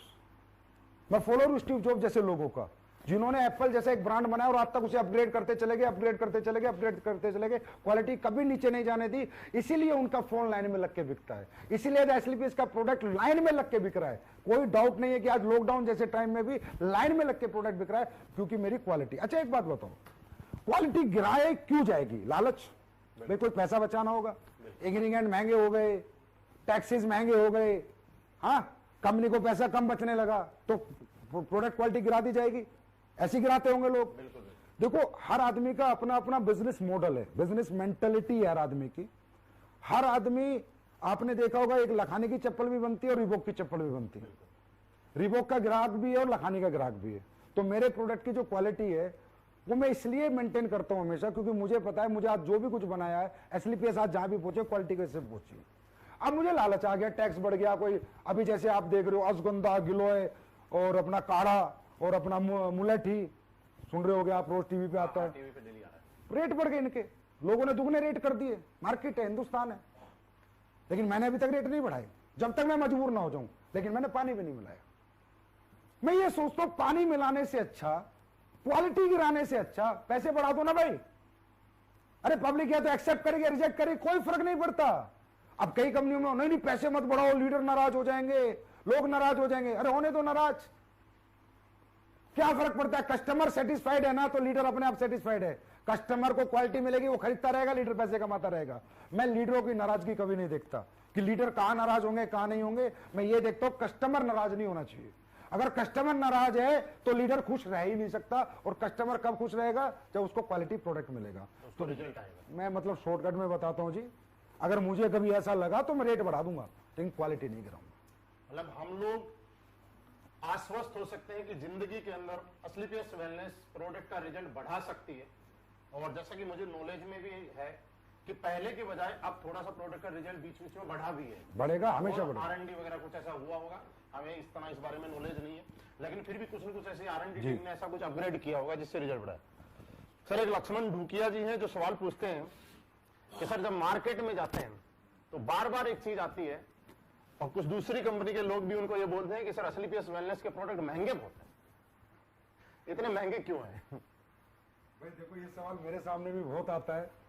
अब इसका जवाब मैं ऐसे कैसे दूं कि भाई प्रोडक्ट महंगे किए गए हैं, मैंने किए हुए हैं? नहीं, ऐसा नहीं है। इसको ध्यान से समझना, मैं सभी जितने भी लोग सुन रहे हैं ध्यान से समझिए। प्रोडक्ट हमारा महंगा है 100% मैं मानता हूं, लेकिन इसके पीछे कुछ लॉजिक फैक्टर्स हैं, कारण है इसके पीछे। इसके पीछे वो एमएलएम के मालिक वाली सोच नहीं है कि वो बस कुछ भी बनाओ, घोलो पोलो, आईडी निकालो, 2 आदमी जोड़ो और लोगों को बोल दो पैसा कमाओ। नहीं, इसके पीछे है कस्टमर सेटिस्फेक्शन। सर, हमारे प्रोडक्ट के लिए मैं कह सकता हूं सबसे महंगा पर सबसे अच्छा। सबसे महंगा, सबसे अच्छा। ये महंगा क्यों बनता है? इसके पीछे रीजन लोग जानना चाहेंगे, जानिए आप लोग, और आप लोग इसे सर्च करेंगे। आजकल गूगल बाबा है सारी नॉलेज देने के लिए। हर प्रोडक्ट में एक रॉ मटेरियल डलता है। अब रॉ मटेरियल की सोर्सिंग सबकी अलग अलग है। कोई एक्सट्रैक्ट से ही प्रोडक्ट बनाते हैं, एक्सट्रैक्ट खरीदते हैं। मान लो एक एग्जांपल देता हूं, अश्वगंधा का एक्सट्रैक्ट अगर आप 1 किलो खरीदोगे महिपाल जी, तो 1200 रुपए किलो मिलेगा। 1200 रुपए किलो एक्सट्रैक्ट। रेशो मिलेगा 4:1, मतलब 4 केजी अश्वगंधा का 1 केजी एक्सट्रैक्ट है, 1 किलो एक्सट्रैक्ट है, और वो आपको कह रहा है जी 1200 रुपए में। और अगर आप अश्वगंधा को जड़ से खरीद के लाओगे तो रेट है 700 रुपए। अच्छा, 700 जड़ का। वो कह रहा है जी 250 रुपए होना चाहिए। मैंने 700 रुपए का पाउडर बनाया है और मैं 1200 में दे रहा हूं।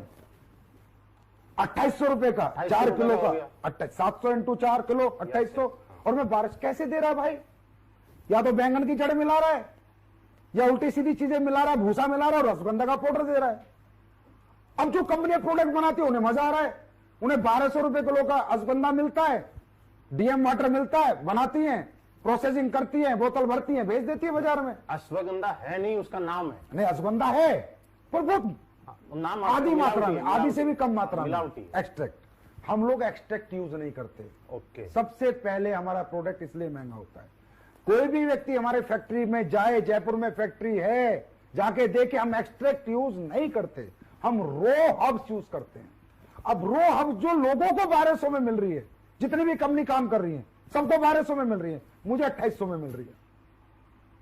मेरा आंवला है, मेरा आंवला मध्य प्रदेश जंगलात से आता है। जंगली आंवला मैं यूज करता हूं। मैं ये आंवला जो आपका बाजार में बिकता है यूज नहीं करता, मैं जंगली आंवला यूज करता हूं। बाजार का आंवला 100 रुपए किलो है तो जंगली आंवला 400 रुपए किलो है। जिनसिंग है, जिनसिंग आप फैक्ट्री में किसी को भी भेजिए, अचानक भेजिए, अकस्मात भेजिए, किसी को भी, वहां जाके निरीक्षण कर छापा मारे स्लीपेज की फैक्ट्री पे।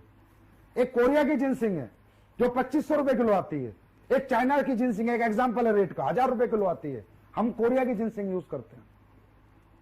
लेकिन दोनों है जिनसिंग, दोनों जिनसिंग है। स्पैरुलिना है, हमारा ओरिजिनल स्पैरुलिना है। चाइना का स्पैरुलिना जो आता है ना सर, 1000 रुपए किलो है, हम यूज करेंगे वो 5000 रुपए किलो के। एक एग्जाम्पल से बता रहा हूं।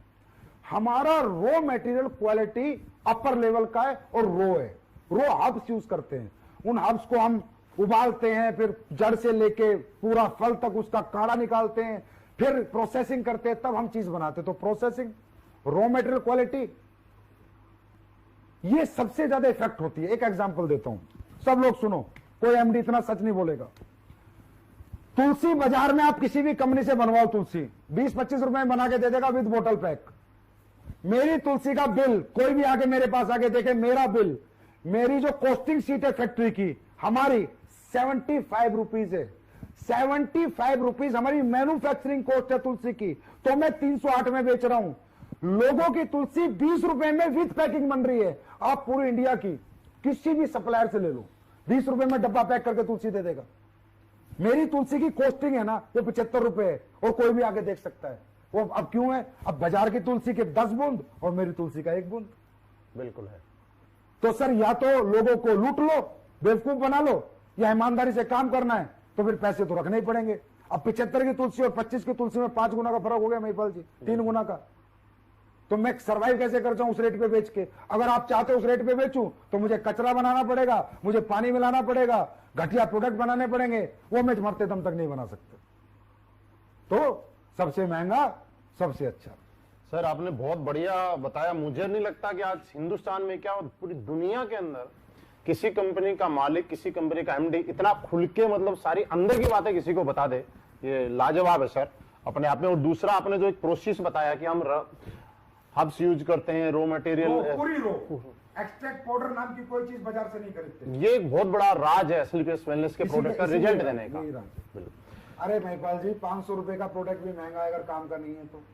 अब हमारा पेस्ट 199 का, दुनिया 50-50 रुपए में लेके आ गई। अब 50 रुपए में तू रेट मिला के पेस्ट बेच रहा है, क्या मतलब है उसका? कोई काम तो करे दांतों के लिए। वो 50 भी बेकार है ना, 500 रुपए भी बेकार है सर अगर काम करें। देखो, पैसा पैसा ही होता है। अगर उसके यूज में आ गया तो पैसा वसूल हो गया, अगर यूज नहीं आया तो कम पैसा भी बेकार है। सर, किसी के घुटने का दर्द है, 15,000 रुपए में ठीक हो गया, 1.5 लाख की बजाय, प्रोडक्ट महंगा रहा सस्ता रहा, ये बताओ। किसी का हार्ट का ब्लॉकेज खुल गया, 20,000 रुपए के हमारे प्रोडक्ट लेके, प्रोडक्ट महंगा रहा सस्ता रहा, बहुत सस्ता रहा। किसी का 90% लीवर खत्म है, वो हमारे प्रोडक्ट से, लीवोडॉग से ठीक हो गया, प्रोडक्ट महंगा रहा सस्ता रहा। सस्ता। अगर देखा जाए तो दुनिया का सबसे सस्ता प्रोडक्ट है ना, वो स्लीपेज के पास है, जो लाखों का काम मात्र चंद रुपयों में लोगों का हो जाता है। तो दुनिया का सबसे अच्छा और लोगों के लिए सबसे सस्ता प्रोडक्ट अगर मैं कहूं तो स्लीपेज के पास है। आंकने का तरीका एमआरपी नहीं है, आंकने का तरीका रिजल्ट है। रिजल्ट है। एमआरपी से आंकोगे तो भैया फिर तो कुछ भी कचरा खरीद लो, मार्केट में रोज लोग आ रहे हैं कुछ ना कुछ बना के ला। बिल्कुल सर। एक मनीष महिला जी हैं जो ये पूछना चाह रहे हैं कि हम डॉक्टर्स नहीं है ना, हमारे पास डॉक्टरी का कोई लाइसेंस है, क्या बिना लाइसेंस के हम इस प्रोडक्ट को प्रमोट कर सकते हैं? बिल्कुल बेच सकते हो, धुआंधार बेच सकते हो। ओटीसी प्रोडक्ट होते हैं, ओवर टू काउंटर प्रोडक्ट। 2 तरह के होते हैं, प्रिस्क्रिप्शन ड्रग्स होती है, प्रिस्क्रिप्शन मेडिसिन होती है, ओटीसी होती है। जैसे विको वज्रदंती बाजार में आप खरीदने जाओगे तो उस पर भी सेफ आयुर्वेदिक प्रोप्राइटरी मेडिसिन मिलेगा, जिसे हर परचून का दुकानदार बेच रहा है। अब परचून का दुकानदार डॉक्टर तो नहीं है, च्यवनप्राश आप कंपनियों को लेने जाओगे तो उसमें सेफ आयुर्वेदिक प्रोprietary मेडिसिन मिलेगा, जिसे हर एक दुकानदार बेच रहा है, हर गली मोहल्ले का दुकानदार बेच रहा है। अब वो डॉक्टर तो नहीं है, ओटीसी कैटेगरी का प्रोडक्ट कोई भी किसी को भी प्रमोट कर सकता है भारत सरकार के कायदे और नियम के अनुसार। हाँ, जो प्रिस्क्रिप्शन ड्रग्स है जैसे वटी है, भस्मे हैं, उस तरह के बहुत से प्रोडक्ट आयुर्वेद में होते हैं जो हम लोग नहीं बनाते, उन्हें हम कहेंगे क्लासिकल मेडिसिन। क्लासिकल मेडिसिन दोस्तों हम प्रमोट नहीं कर सकते, सेफ आयुर्वेदिक प्रॉपर्टी हम सब प्रमोट कर सकते हैं, और पूरी हिंदुस्तान की सारी कंपनियां कर रही हैं, ये सब आपके सामने। मतलब ये प्रोडक्ट हम आराम से कोई भी ओवर टू काउंटर, इसको कहते हैं ओटीसी प्रोडक्ट। जी सर, यहां तक आपका सेशन के बाद एक मेरा सवाल है, और ये सवाल बहुत अच्छा सवाल है। आज असली पेस वेलनेस का फाइटर, या मैं भी, हम किसी को भी अपने प्लान के बारे में जब बताते हैं तो सामने वाला ज्वाइन करे या ना करे, किसी को 5 साल का एक्सपीरियंस है, 10 साल का एक्सपीरियंस है, फिर भी एक चीज पे सल्यूट करके जाता है कि उस आदमी को सलाम करते हैं जिस आदमी ने प्लान बनाया है। मतलब लोग बहुत ज्यादा इंप्रेस हैं इस प्लान को, और वो एक चीज बोलते हैं कि ये प्लान नहीं है, ये हिंदुस्तान डायरेक्ट सेलिंग की कंपनियों का निचोड़ का एक प्लान है। मैं ये जानना चाहता हूं, इस प्लान का आइडिया आपके दिमाग में कैसे आया? भाई वही बात है, जिसने किया होगा कर्म उसको ही पता होंगे अपने धर्म। तो मैंने कर्म किए थे, डायरेक्ट सेलिंग की थी, मैं कोई वो तो नहीं हूं इंडस्ट्रियलिस्ट की आगे सीधा डायरेक्ट सेलिंग कंपनी खोल ली। तो जो दर्द, जो तकलीफें मुझे हुई थी, जैसे फॉर एग्जांपल हम लोग पैसे कमाते थे तो जितने आते थे उतने खर्चा हो जाता था। Yes, sir. 2-2 साल तक हमारे घर वाले पूछते थे भाई क्या कमाया, तो हम बोलते थे और रुक जाओ बस आने वाला है। ना तो वो कभी आया ना हम कभी रुके, तो आखिर में घर वाले नेगेटिव हो जाते थे, परेशान हो जाते थे। क्योंकि देखो एक डायरेक्ट सेलर का खर्चा तो होता है, इसमें कोई डाउट नहीं है, खर्चा तो होता है।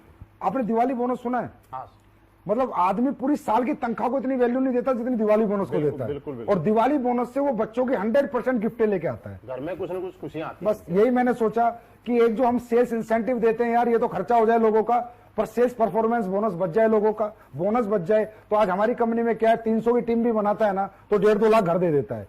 तो आज हमारी कंपनी की ग्रोथ का कारण क्या है कि घर वाले बच्चों के साथ आ गए। वो कहते हैं अरे वाह बेटा, 6 महीने में तूने 2 लाख दे दिए, 6 महीने में 1.5 लाख दे दिए। और जहां हम काम करते थे सर, हम 2-2 साल 2 रुपए नहीं दे पाए। उल्टा हमारी तो बीवी ये कहती थी कि बर्बाद करने के लिए तूने काम शुरू किया है, क्योंकि हमने तो अपना फंड भी निकाल के लगा दिया था। तो ये कारण है। दूसरा, आपने फैमिली ट्रिप वगैरह सर, वो देखे ऐसा है, वही बात है, जिसने किए कर्म वो जानता है तकलीफें। जब हम रात को काम करके 12 बजे आते थे तो खाना गरम बीवी देती थी, जब हम उठते थे बच्चे स्कूल चले जाते थे। तो कहीं ना कहीं फैमिली का बहुत बड़ा रोल होता है। अब हमें तो कंपनियां घुमा रही है, थाईलैंड जाओ, दुबई जाओ, स्विट्जरलैंड जाओ, फलानी जगह जाओ। अरे भाई, परिवार तो सबसे बड़ी ताकत है। जो हम हैं आज उन्हीं की वजह से, तो उन्हें भी तो घुमाना बनता है। तो देने को तो मैं 1 टिकट भी दे सकता था, लेकिन मैंने 4 टिकट दिए, बिकॉज एसलीपीएस फैमिली कंपनी। तो आज जब हमारे लोगों के माँ बाप घूम के आते हैं, 20 बच्चे घूम के आते हैं, तो उन लोगों को आते ही कहते हैं अरे भाई वाह क्या काम किया आपने। तो हमने सबको इसलिए घुमाया कि लोगों, उनकी बीवी और बच्चों को लगे कि तुम्हारा पिता या तुम्हारा पति रियली कोई दुनिया की नंबर 1 डायरेक्ट सेलिंग कंपनी में काम करता है, और ये काम सबको करना चाहिए। सर, मैं सबको ये बात बोलना चाहूंगा और आपको इस बात के लिए बहुत बहुत धन्यवाद देना चाहूंगा कि नॉट ओनली असली पेस वेलनेस, आपने एक रियली ऐसा काम किया है कि आज तक कोई भी आदमी ने डायरेक्ट सेलर को पॉजिटिव किया है, आपने उनके परिवार को पॉजिटिव करने का काम किया है।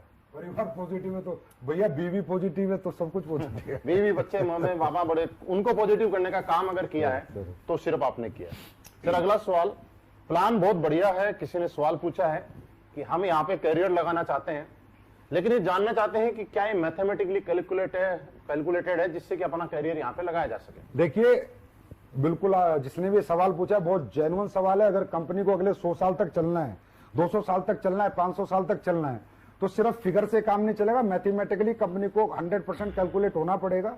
हमारा plan 100% mathematically percentage wise calculated है, और कंज्यूमर अफेयर्स में ये प्लान हमारा जमा है, हो चुका है। और अभी मैं सबके लिए बता दूं, सब लोग सुने कि आने वाले समय में डायरेक्ट सेलिंग गाइडलाइंस के आई थी, अभी रूल आ रहे हैं। रूल मतलब कानून आ रहा है, और कानून में साफ साफ लिखा हुआ है, वो लोग भी सावधान हो जाएं जो इधर उधर चिल्लर पिल्लर कंपनियों में घूम रहे हैं। साफ साफ लिखा है कि मैथमेटिकली कैलकुलेशन आपको रूल्स आने के बाद अपने पेपर्स जमा जब आप कराओगे तो आपको देना पड़ेगा, परसेंटेज वाइज आपको पैसा बांटना पड़ेगा। आप कुछ भी नहीं लिख के दे सकते 1000 रुपए का पेयर दे रहा हूं, 2000 का दे रहा हूं, 5000 यहां मिलेंगे, नहीं, मैथमेटिकली लाना पड़ेगा, क्योंकि ये तो रूल्स में है सर। और हमें आज एसलीपीएस एक ऐसा ब्रांड है जहां जिसकी तरफ सरकार भी इज्जत से देखती है कि हाँ अच्छे लोग अच्छा काम करते हैं, तो हम सरकार के खिलाफ भी काम नहीं कर सकते। तो सीधी सी बात है, सरकार ही मैथमेटिकली मांग रही है तो हमें मैथमेटिकली में आना है। हम आ चुके हैं और हमेशा रहेंगे भी। मतलब ये आश्वस्त हो सकते हैं कि हमारा प्लान 100% मैथमेटिकली 110%। ओके, कोई भी आदमी बिना किसी डाउट के निसंदेह यहाँ पे अपना करियर लगा सकता है। सर एक चीज है कि जिंदगी में एक चीज बोली जाती है कि जिंदगी जीने में उतार चढ़ाव बहुत आते हैं, कभी चढ़ाव भी होता है, कभी उतार भी होता है, लेकिन वजह क्या है कि एसलीपीएस वेलनेस लास्ट 6 साल से एक एक्सपोनेंशियल ग्रोथ पे चल रही है। इसकी वजह कोई आप किस चीज को मानते हैं? इसकी वजह हम आपको मानते हैं। नहीं, ये तो सर आपका बड़प्पन है। इसकी वजह हम जनता को मानते हैं, हाँ, जनता जनार्दन को मानते हैं, हाथ जोड़ के प्रणाम करते हैं। वो कस्टमर हमारे जो खुश हैं और वो लीडर जो हमारे खुश हैं, और वो प्रोडक्ट हमारे जिन्होंने वो रिजल्ट दिए मार्केट में, जिससे आज ये इज्जत मान सम्मान आपका प्यार मिलता है और हर दिन हम आगे बढ़ते हैं। मेरे के मतलब रोंगटे खड़े हो रहे हैं बताते हुए कि जब लॉकडाउन शुरू हुआ था, जिस सेल पे हम थे, पिछले हफ्ते हमने वो सेल क्रॉस कर दी। अब इसे क्या बताऊं मैं, अब कई बार तो मुझे भी समझ नहीं आता कि ये कैसे हो रहा है। लगता है महाकाल बाबा है, भगवान या अल्लाह खुदा गॉड वाहेगुरु कर रहे हैं और लोग कर रहे हैं। और अचीवर्स टेस्टिमोनियल हैं, उनसे भी ग्रोथ है कि जो लोग बेचारे कहीं कामयाब नहीं हुए थे वो 2-2 साल में कामयाब हो गए, उन्हें देख के भी ग्रोथ है। और प्रोडक्ट के रिजल्ट सबसे बड़ा हमारा ग्रोथ का कारण है, क्योंकि कस्टमर जब दुआ देगा ना सर किसी भी कंपनी को, तो उसके लीडर भी और वो कंपनी भी दोनों फलेंगे और फूलेंगे। कस्टमर की दुआ बहुत जरूरी है। लोगों की ईमानदारी और सच्चाई और लोगों की दुआओं पे हम मान सकते हैं। जी सर। सर एक सवाल है, आज एसलीपीएस वेलनेस में जितने भी अचीवर हैं, मैक्सिमम लोग फ्रेशर हैं, और दूसरा बहुत सारे लोग ऐसे हैं जो पहले से किसी न किसी डायरेक्ट सेलिंग इंडस्ट्री में काम किया करते थे। लेकिन वजह क्या है कि एक लंबे टाइम तक एक डायरेक्ट सेलर ने दूसरी कंपनी में, किसी भी अदर कंपनी में काम करने के बाद वो कामयाबी नहीं ले पाया, जिसके कंपेयर 6 महीने के अंदर वो यहाँ पे अपना वजूद बना पाया और एक बहुत बड़ा रिकॉर्ड बना पाया। ऐसा क्या है? देखिए, सबसे पहले तो किसी भी कंपनी में जो काम करते थे ना, मैं वो कहूंगा जो झोलर कंपनी है, जिनका मतलब हिसाब किताब ही हवा बेचने का है ना, उनके लिए लोग सावधान हो जाएं। भाई मैं एक बात कहता हूं, पैसे ही कमाने हैं ना तो किसी अच्छी कंपनी में काम कर लो भाई, हमारी में मत करो, किसी और में कर लो। अच्छे प्रोडक्ट बेचो यार। कम से कम ये तो सोचो, तुम्हारा बाप सीने के 2 बटन खोल के बाजार में निकले कि मेरा बेटा BMW लेके आया है तो दुनिया का भला करके लाया, मर्सिडीज लेके आया दुनिया का भला करके लाया। ये तो ना कहे तो हमारे बाप को माँ को लोग, अरे तेरे बेटे ने पूरा गांव लूट लिया, पूरा शहर लूट लिया, ऐसे घटिया प्रोडक्ट बेचे, ऐसे घटिया चीजें बेची जो आज हमारे लोगों के किसी काम की नहीं है। तो मेरा कहने का मतलब है, पहले तो उन लोगों के लिए मैसेज है, भाई अपनी इज्जत से बड़ा पैसा नहीं होता, अपने माँ बाप के सम्मान से बड़ा सम्मान नहीं होता। तो अच्छी सम्मानित कंपनियों में काम करो, बहुत अच्छी कंपनी, मेरी में मत आओ, किसी और में चले जाओ, लेकिन अच्छी कंपनियों में जाओ। अब जो लोग वो 5-6 साल से कामयाब नहीं हुए सर, और यहां कामयाब हो गए, तो मेरा आपसे क्वेश्चन है कि वहां कामयाब क्यों नहीं हुए, यहां कामयाब हो गए, उनमें कोई कमी थी क्या? नहीं, अगर कमी होती तो वहां भी कामयाब नहीं होते, यहां भी नहीं होते। यहां भी नहीं होते। मतलब कमी उनमें नहीं थी, कमी प्लेटफॉर्म में थी, कमी प्रोडक्ट में थी, कमी पे आउट में थी, कंपनी मैनेजमेंट में थी, कंपनी ट्रेनिंग सिस्टम में थी, कंपनी लीडरशिप में थी। वो सारी चीजें उन्हें यहां पर मिली। उनको यहां पर देखो, डायरेक्ट सेलिंग में लीडर पैसा कब कमाएगा? जब कस्टमर उसके प्रोडक्ट को प्रमोट करेगा, ना कि नेटवर्कर। कस्टमर, मुझे डायबिटिक प्रॉब्लम है, मुझे प्रोडक्ट से फायदा हुआ, मैंने अपने 4 दोस्तों को बोला भाई डायबिटीज का प्रोडक्ट लेना है, एसलीपीएस का ले लो, बड़ा अच्छा प्रोडक्ट है। मतलब जो बिजनेस नहीं कर रहा है वो भी हमारा बिजनेस कर रहा है, तभी तो पैसा कमाएगा, तभी तो एक्सपोनेंशियल ग्रोथ होगी, तभी तो। अब क्या हुआ, ना तो मुझे उसे ट्रेनिंग देनी पड़ी, ना 8 स्टेप, ना 12 स्टेप, ना 13 स्टेप, ना कोई मोटिवेशन देना पड़ा। उसको तो पता ही नहीं चला कि मैंने डायरेक्ट तो सेलिंग है। प्रोडक्ट ही दिया था ना, उसको तो यही नहीं पता डायरेक्ट सेलिंग है। डायरेक्ट सेलिंग क्या है, प्रोडक्ट ही दिया था ना, और उसने 5 आदमियों को प्रोडक्ट बिकवा दिया, लीडर ने पैसे कमाए। हाँ है ना? तो सबसे बड़ा रोल होता है प्रोडक्ट का। फिर प्रोडक्ट के बाद पे आउट, कि प्रोडक्ट कितना ही अच्छा क्यों ना हो, अगर आपको पे आउट अच्छा नहीं मिलेगा तो बेचोगे कैसे? पेट्रोल चाहिए, मोबाइल का बैलेंस चाहिए। फिर होता है मैनेजमेंट, फिर होती है टॉप लीडरशिप। तो आज कंपनी की हमारी जो टॉप लीडरशिप है, उसको सल्यूट है मेरा कि वो इतने अच्छे, इतने ईमानदार लोग हैं। महिपाल सर जैसे, रामवीर सर जैसे, शिव कुमार जी जैसे, कुणाल जैसे, दलीप जैसे, अमित दुबे, अनुज जैसे अच्छे लोग हैं कि इन लोगों की जो लीडरशिप है वो लाजवाब रही है। और हमारी कंपनी का केयरिंग नेचर जो है, पता नहीं मैं कितनी केयर आप लोगों की करता हूं, वो आप लोग जाने, पर मेरे लिए एसलीपीएस का हर एक सदस्य अपने परिवार से बढ़कर है, अपने बच्चों से बढ़कर है। तो कंपनी का केयरिंग नेचर होना चाहिए, यूज एंड थ्रो का सिस्टम नहीं होना चाहिए कि सालों का इस्तेमाल करो, माल कमाओ, फिर लात मार दो। वो हम कभी नहीं करते, वो काम हम कभी नहीं करते, ना करते थे। तो ये सारे कारण है सर। सर ये केयरिंग नेचर ही है जिसकी वजह से लोग आज अपने परिवार से भी ज्यादा एसलीपीएस वेलनेस को प्यार करते हैं। बहुत बहुत बहुत ज्यादा करते हैं। सर, एक मोहन आंजना भीनमाल है, इन्होंने पूछा है क्या कंपनी जिंदगी भर चलती रहेगी, हम कैसे आश्वस्त रहें, और आप अपनी फ्यूचर प्लानिंग और विजन बताना चाहेंगे। देखिए, कंपनी जिंदगी भर चलती रहेगी, ये आप ये सवाल मुझे आपसे पूछना है कि आप चलाते रहोगे। आप लोग चलाते रहोगे तो चलती रहेगी। भाई, कंपनी कभी बंद नहीं हो सकती, कभी भी बंद नहीं हो सकती। 2-3 कारण है महिपाल सर। नंबर एक कारण, जब कंपनी का प्रोडक्ट बिकना बंद हो जाए तो क्या हमारा प्रोडक्ट बिकना बंद हो सकता है? सर, इसकी डिमांड बढ़ेगी। क्लियर है? लॉकडाउन में टर्नओवर ज्यादा हो रहा है तो आगे तो बढ़ना ही। क्लियर है? टॉप के प्रोडक्ट है, आज लॉकडाउन में तो हमने रिकॉर्ड तोड़ दिए। बिल्कुल। ठीक है। उसके बाद गवर्नमेंट के टैक्सेस खाएंगे, गवर्नमेंट बैन करेगी, तो गवर्नमेंट के टैक्सेस एसलीपीएस के जिसका दिल करे, अगर कोई हमारी कंपनी में सीईओ सीएसओ, जाइए भैया ऑनलाइन देखिए, हम टीडीएस टाइम से देते हैं नहीं देते, जीएसटी देते हैं नहीं देते, क्या गवर्नमेंट का 5 पैसा हमने रखा है। बड़े बड़े अच्छे प्रोफेशनल लोग हमारी कंपनी में ज्वाइन है, खुद जाके चेक कीजिए। अगर गलत मिलते हैं सर, आप फोन करके बताइए, संजीव कुमार सर आप झूठ बोलते हो कैमरे के सामने बैठ के। 1 भी रुपया गवर्नमेंट का आज तक मैंने नहीं रखा। पहले देता हूं 2 दिन पहले, तो गवर्नमेंट का पैसा नहीं रखूंगा तो गवर्नमेंट मुझे कभी डिस्टर्ब नहीं करेगी। जो डायरेक्ट सेलिंग के रूल्स हैं वो सारे हमारी कंपनी में फॉलो होते हैं, इसलिए हमारी कंपनी थोड़ी स्ट्रिक्ट है। आपने देखा होगा केवाईसी प्रोसेस, ये प्रोसेस, वो प्रोसेस, ज्वाइनिंग प्रोसेस, सब स्ट्रिक्ट है। क्यों? पूरे 100% रूल फॉलो करते हैं गवर्नमेंट का, कंज्यूमर अफेयर्स का। अपग्रेडेशन कंपनी का टाइम टू टाइम करते हैं। और भैया, अगर कंपनी को जाना ही होता तो कंपनी इतनी बड़ी बड़ी मैन्युफैक्चरिंग यूनिट क्यों लगाती? मैंने पहली जो यूनिट बनाई थी उसमें लगाए थे मेरे ख्याल 12 करोड़, फिर अभी जो यूनिट बनाई है उसमें लगाए 7-8 करोड़, और अब एक यूनिट आपकी और बन रही है जो 50 करोड़ की बन रही है, जो इस साल बन के तैयार होगी। 50 करोड़ 50 करोड़ महिपाल जी, जयपुर में बन रही है। मतलब आप ये देखिए 2209 दुनिया 18,000 1 लाख स्क्वायर फीट की, 1-1.5 लाख स्क्वायर फीट की फैक्ट्री बन रही है बड़ी। इस फैक्ट्री को हम बना रहे हैं बाहर की कंट्रीज के लिए। बाहर की कंट्रीज में जो हमारा प्रोडक्ट जाएगा, क्योंकि वहां पैकेजिंग के कई लफड़े हैं, तो पैकेजिंग अच्छी हो। तो कहीं ना कहीं आप ये मैसेज दे रहे हैं कि आने वाले टाइम में हम विदेशों में भी काम करेंगे। तो मैं 50 करोड़ रुपए की फैक्ट्री क्यों बना रहा हूं? इसलिए बना रहा हूं, आगे कोई भी आओ जयपुर में देखो, पहली छत डल चुकी है, दूसरी डलने वाली है अभी।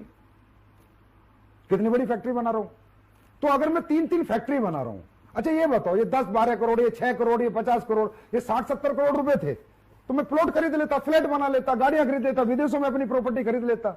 अगर मेरा विजन ही ना होता, मैं फ्यूचर ही ना देखता, मैं और कंपनियों की तरह, अब वो और कंपनियां बोलती हैं अपनी मैन्युफैक्चरिंग यूनिट लगाने का क्या मतलब है? अबे मतलब है ना, खर्चा करना पड़ता है, साला लगा के दिखाओ,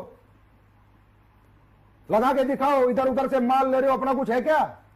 अपना कुछ ला के दिखाओ, अपना माल बना के दिखाओ, पैसा लगेगा। 70 करोड़ लगाया इधर, 70 करोड़ विदेशों में इन्वेस्ट कर देता संजीव कुमार, लेकिन नहीं, ये जनता की कंपनी है, मैंने जनता के लिए बनाई है, पब्लिक के लिए बनाई है, और हमेशा पब्लिक के लिए ये कंपनी जिंदाबाद रहेगी, और मैं ऐसे ही पैसे खर्चा करता रहूंगा। तो 3 यूनिट बनाई है, 70 करोड़ लगाए हैं, तो इसका मतलब फ्यूचर है, विजन है, चलना है, लोगों को कैरियर देना, भविष्य देना, इसलिए तो लगाए। कंपनी का ये मैनेजमेंट देखा आपने। और एक कंपनी बंद होने का एक सबसे बड़ा जो कारण होता है महिपाल जी, राज की बात है, अगर इधर उधर इल्लर पिल्लर कंपनी में काम करो तो उन डायरेक्टरों से जाके पूछ भी लेना कभी। एक आईडी आती है एक कंपनी में, मान लो 14,000 15,000 की, तो आईडी ना डिस्ट्रीब्यूशन होती है, टैक्स का पैसा टैक्स में, प्रोडक्ट का पैसा प्रोडक्ट में, कंपनी का पैसा कंपनी के प्रॉफिट में, कंपनी के प्रॉफिट में, लीडर का पैसा लीडर को, टूर का पैसा टूर को। जो कंपनी पब्लिक का पैसा खाने लग जाती है उसका बंद होना निश्चित है। और 99% ये झोलर कंपनी जितनी है 99% खाती हैं। जो आजकल के बच्चे खोल के बैठ रहे हैं ना, इनका यही काम है, क्योंकि पैसा आता बहुत है, बैंकों में बड़ा पैसा दिखता है, और ये कहते तो हमारा ही है, देना तो है ही नहीं। ऐसे नहीं होता, ऐसे ही ये कंपनियां चल नहीं पाती।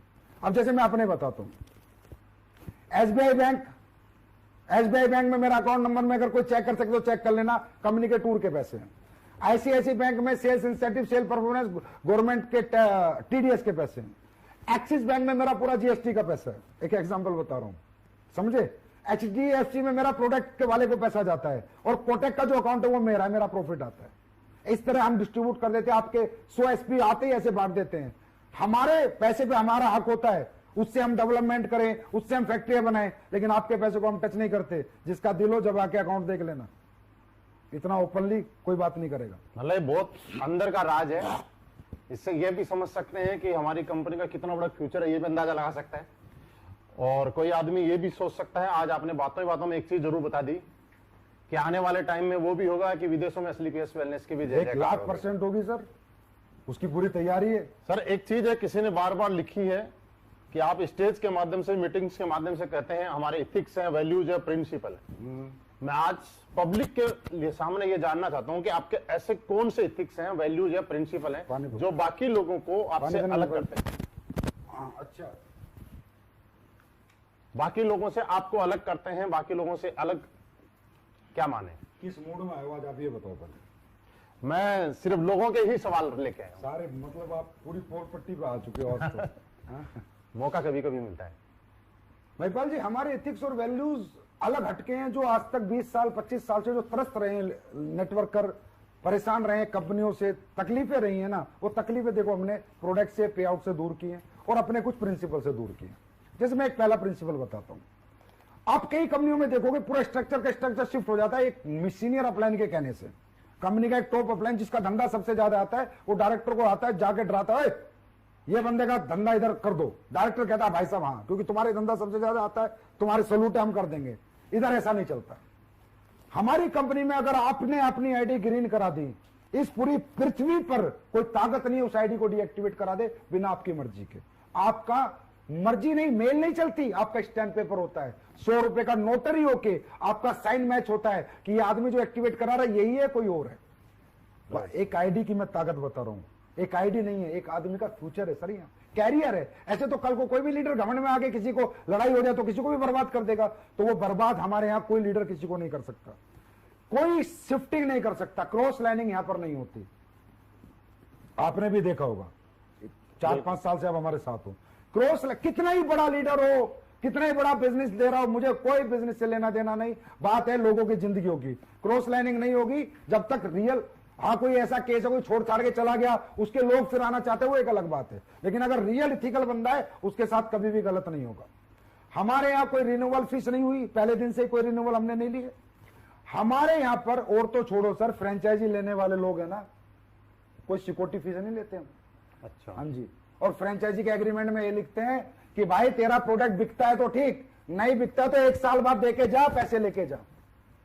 5 पैसा लायबिलिटी एसलीपीएस वेलनेस पे हिंदुस्तान में कोई नहीं कह सकता। ये हमारे एथिक्स हैं।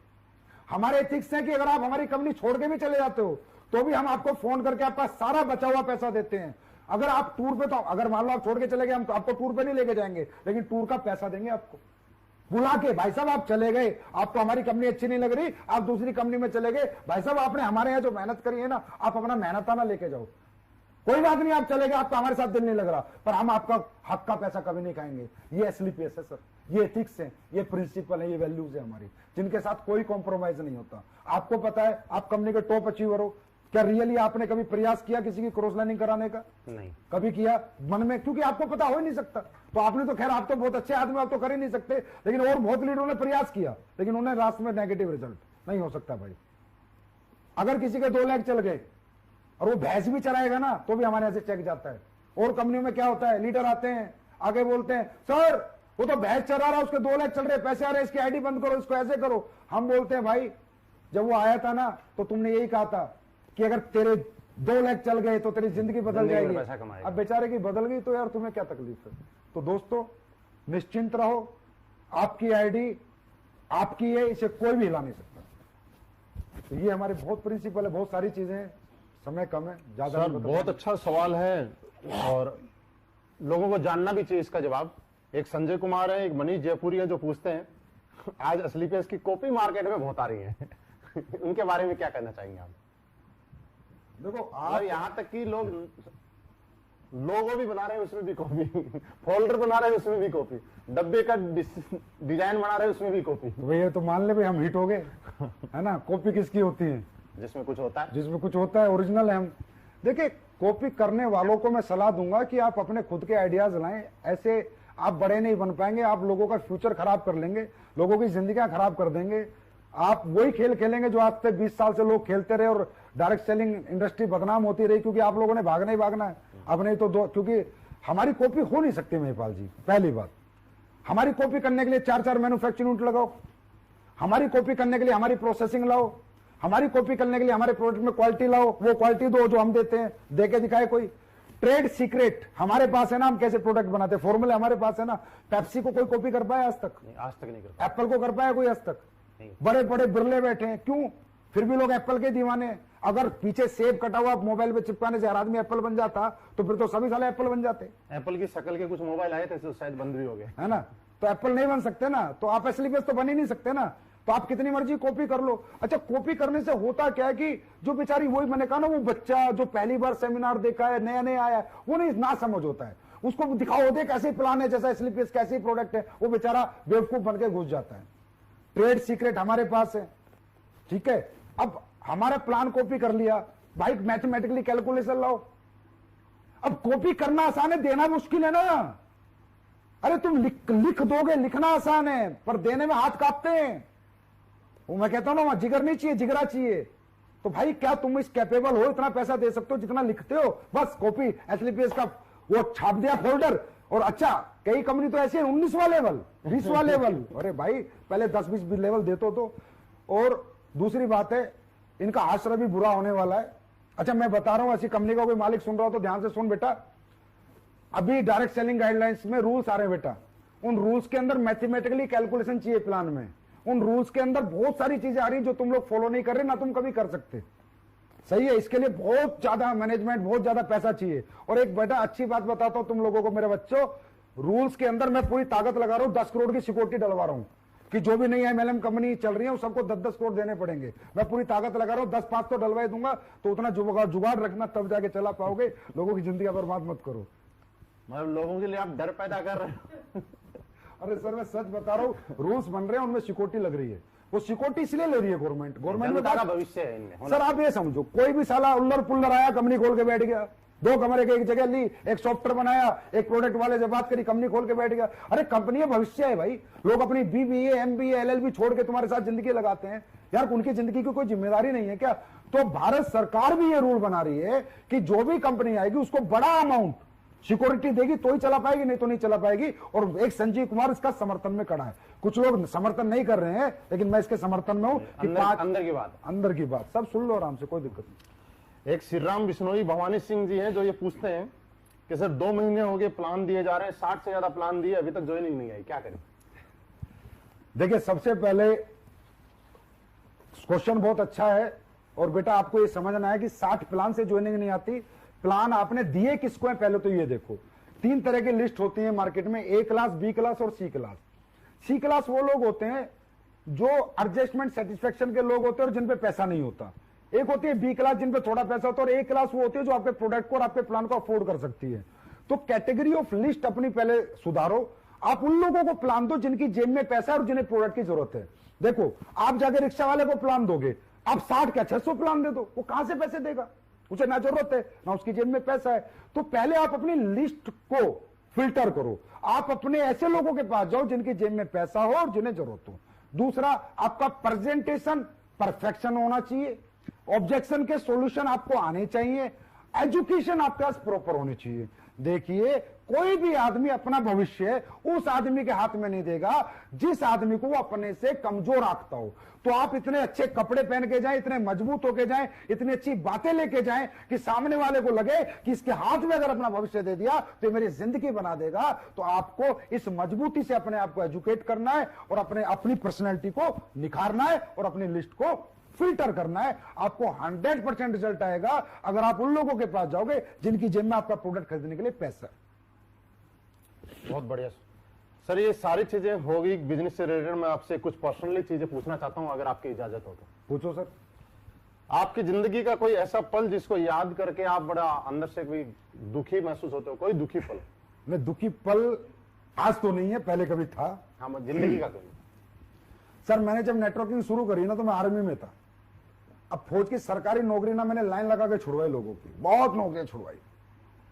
और उसके बाद जब मैंने वो कंपनी छोड़ दी और मैं 2 साल जब खुद भी नाकारा निकम्मा हो गया, बेकार हो गया, तो वो लोग बेचारे बड़े दुखी हुए। किसी ने सिक्योरिटी की नौकरी करी सर, किसी ने टीचर लगा, मतलब सबको मैं सपने, मतलब आप नाना करते आप 150 लोग मान लो सर जिनकी नौकरी मैंने सरकारी नौकरी छुड़वाई मोटिवेट करके, अरे मैं तुम्हारी जिंदगी बदल जाएगी, नेटवर्किंग ये कर देगी।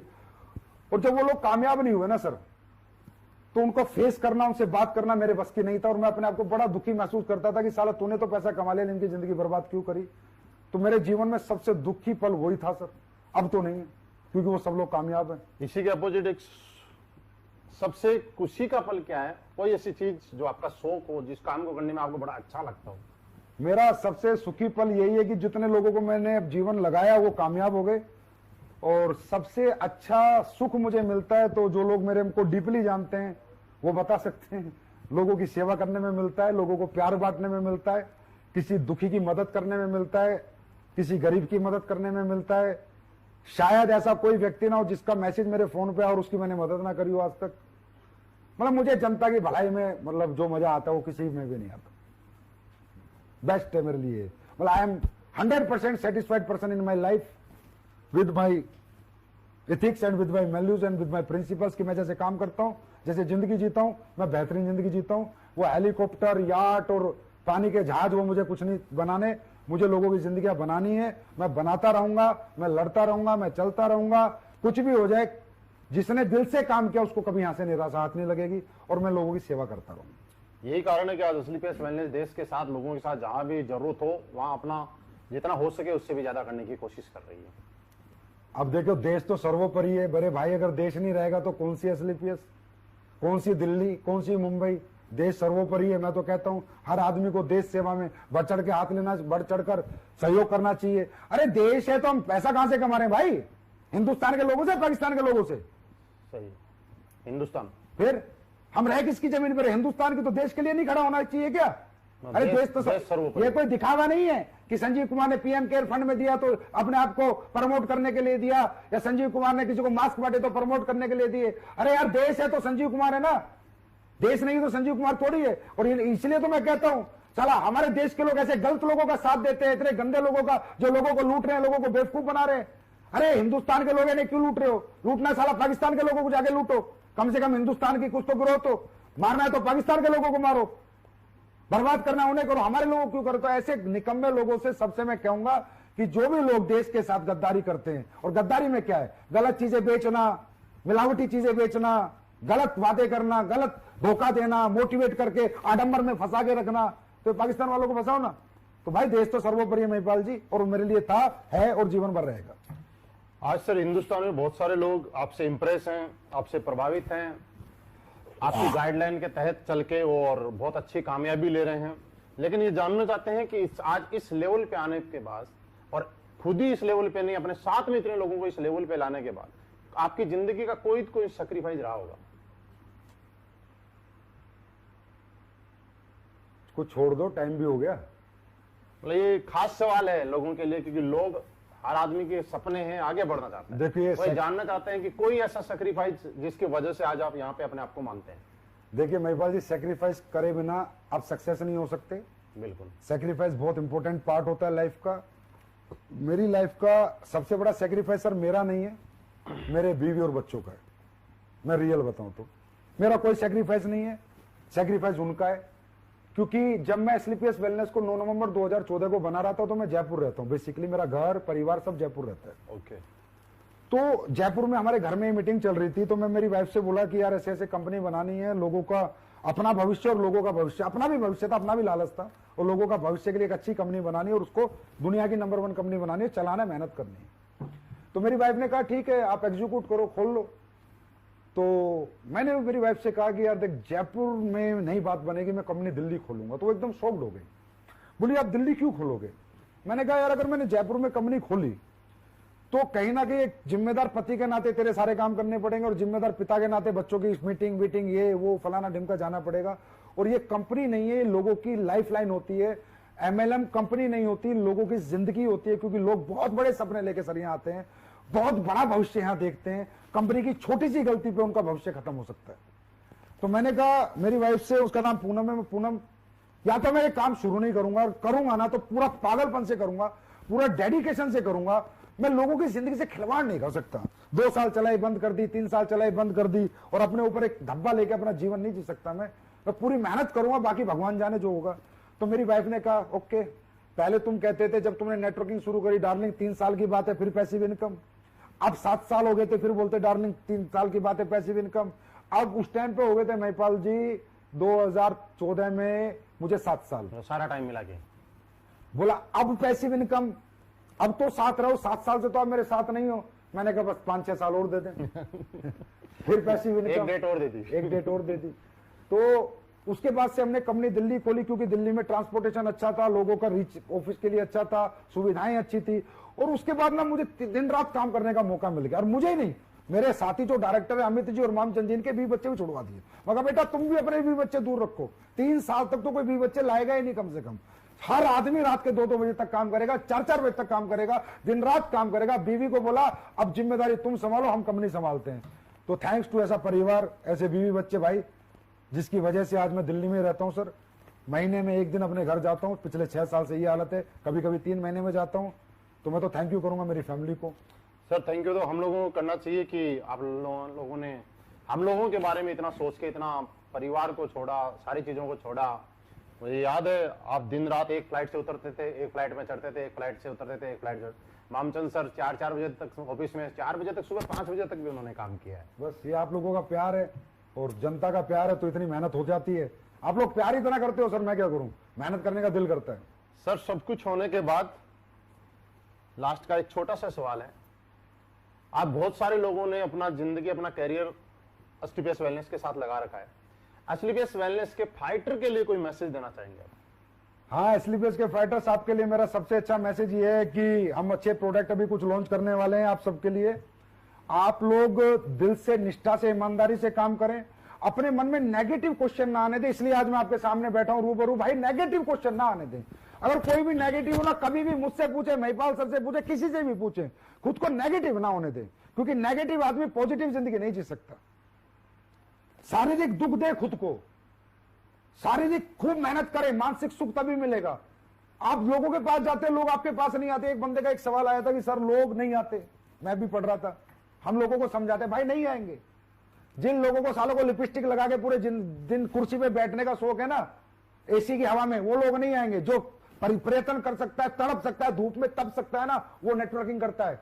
एक बात बता देता हूं, नेटवर्किंग खेल नहीं बच्चों का, तेल निकल जाता है अच्छों का। तो हर आदमी नेटवर्किंग नहीं करता। अब सोचो तुम्हारे यहां पर, हमारे ऑफिस में चेक बनाते हैं लड़के लड़की तुम्हारे 2-2 लाख के, 1.5 लाख के, 25 लाख के। उनकी तनख्वाह 15,000 है। 94 लाख तक के भी सर। 94 लाख तक के उनकी तनख्वाह 15,000 है।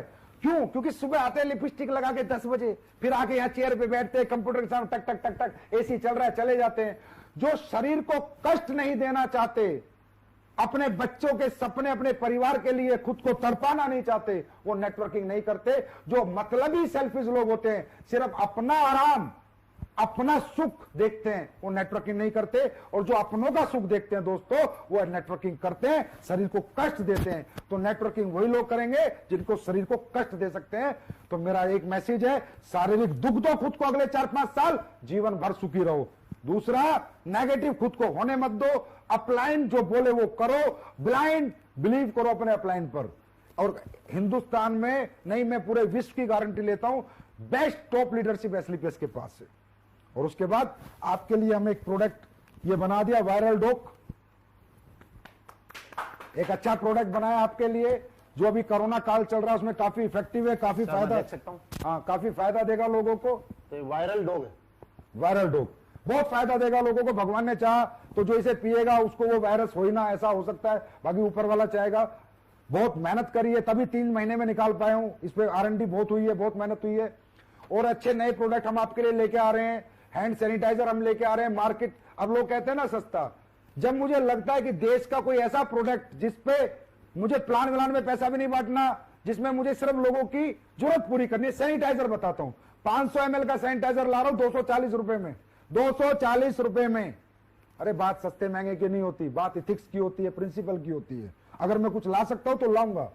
साबुन ला रहा हूं आपके लिए, ऐसी साबुन, एक बार नहाओगे ना बेटा तो दोबारा दूसरी साबुन यूज नहीं करोगे, नहीं करोगे, नहीं करोगे। ये मैं बोल रहा हूं, जब आ जाएगी तब मैं दिखा दूंगा। वही पेस्ट और तुलसी वाला हाल होगा। उसके बाद इम्यूनिटी ड्रॉप ला रहा हूं, चलते फिरते कहीं भी इम्यूनिटी ड्रॉप ले लो, आपकी इम्यून सिस्टम को बहुत इनहेंस करेगी। च्यवनप्राश ला रहे हैं कंपनी का, हर्बल मेहंदी ला रहे हैं। तो ऐसे बहुत से प्रोडक्ट है महिपाल जी, जो हम अगले 1 महीने में लॉन्च कर देंगे। सुपर प्रोडक्ट लेके आ रहे हैं। और दूसरा, हम लोग अभी 15 जुलाई से और 15 अगस्त तक एक मुहिम चला रहे हैं कि जितनी भी 27 एसपी की आईडी, चाहे कंपनी से ग्रीन हो चाहे अपना फ्रेंचाइजी से ग्रीन हो, सबको 2 सर्जिकल 3 प्लाई मास्क हम फ्री देंगे। हाँ फ्री। और 52 एसपी पे 3 मास्क फ्री देंगे और 100 एसपी पे 5 मास्क फ्री देंगे। ये फर्स्ट परचेज में भी और रीपरचेज पे भी, और फ्री देते जाएंगे 15 जुलाई से 15 अगस्त, और 15 अगस्त से 15 सितंबर तक hand sanitiser 27 SP 25 ml free lifetime, मतलब जब तक ये चलता रहेगा कोरोना का, मतलब तब तक चलती रहेंगी ये चीजें। 52 एसपी 50 ml और 100 एसपी को 100 ml हैंड सैनिटाइजर 15 अगस्त से 15 सितंबर तक फ्री देंगे। फिर 15 सितंबर से 15 अक्टूबर तक मास्क फ्री देंगे। फिर 15 अक्टूबर से 15 नवंबर तक सैनिटाइजर फ्री देंगे। फिर 15 नवंबर से 15 दिसंबर मास्क फ्री देंगे। फिर 15 दिसंबर 15 जनवरी तक सैनिटाइजर फ्री देंगे। वो इसलिए क्योंकि जरूरत है लोगों को। सर ये बात सुन के और मैं एक सवाल पीछे जा रहा हूँ। हाँ बोलो। किसी ने सवाल किया था कि एसलीपीएस वेलनेस की कॉपी मार्केट में बहुत आ गई। मैं उन लोगों को मेरे माध्यम से मैसेज दे रहा हूँ कि यार आप इस मैसेज को भी कॉपी करना। कॉपी करने का मजा तो तब है सब कुछ कॉपी करें।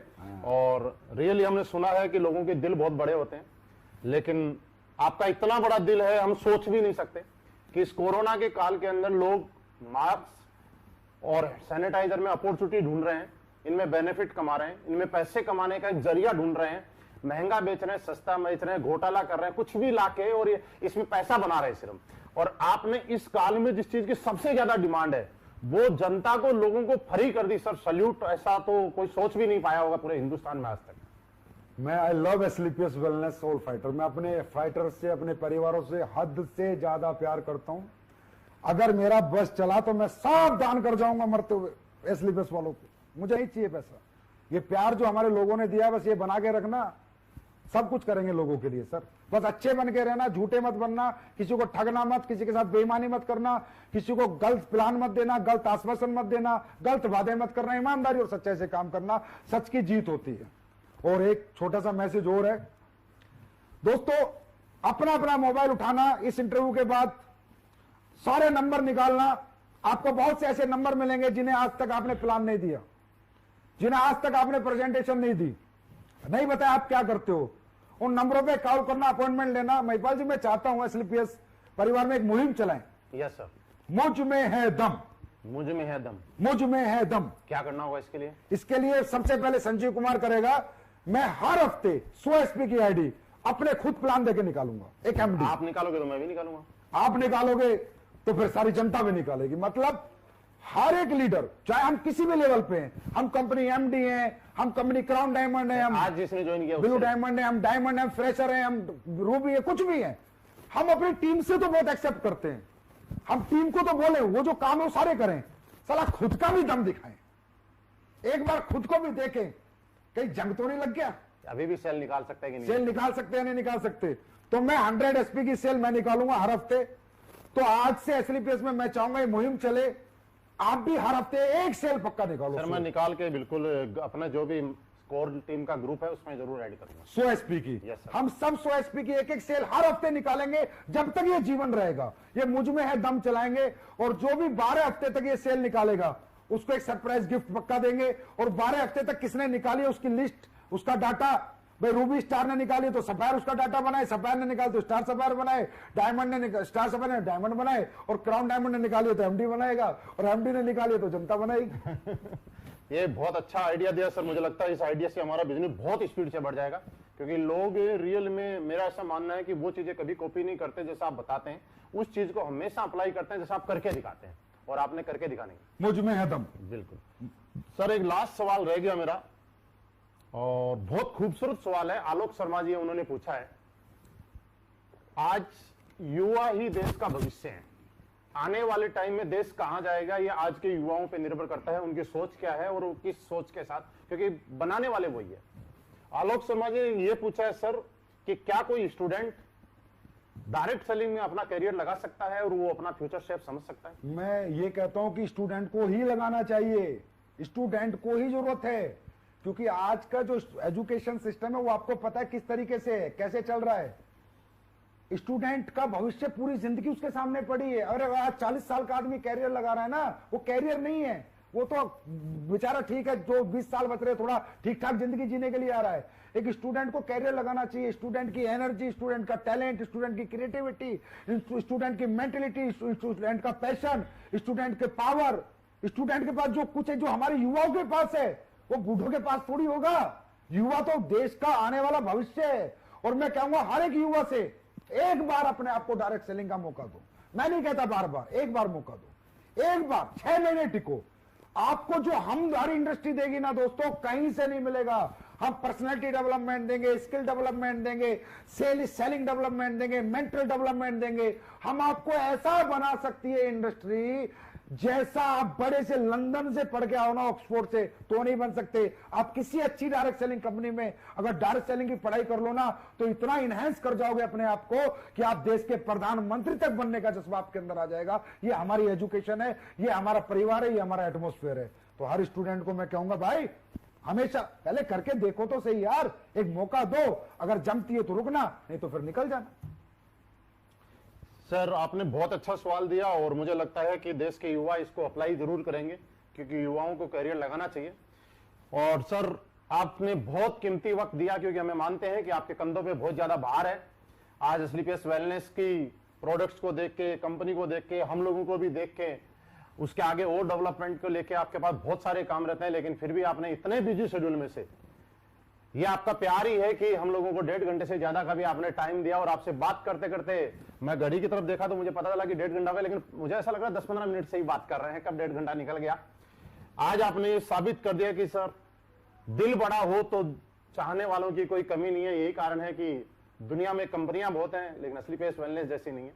दुनिया में एमडी बहुत है, लेकिन सर आप जैसे नहीं है।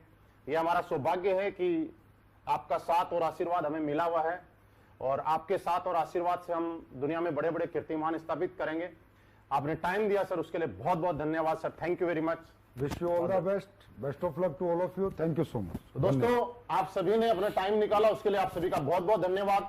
और मैं आपसे मिलवा रहा था, रूबरू करवा रहा था हमारी कंपनी के CEO and MD mister Sanjeev sir को। मुझे आशा ही नहीं, यकीन है, पूर्ण विश्वास है कि आप लोगों को आज के इस सेशन को सुनने के बाद बहुत कुछ जानने को मौका मिला होगा, बहुत कुछ आपने सीखा होगा।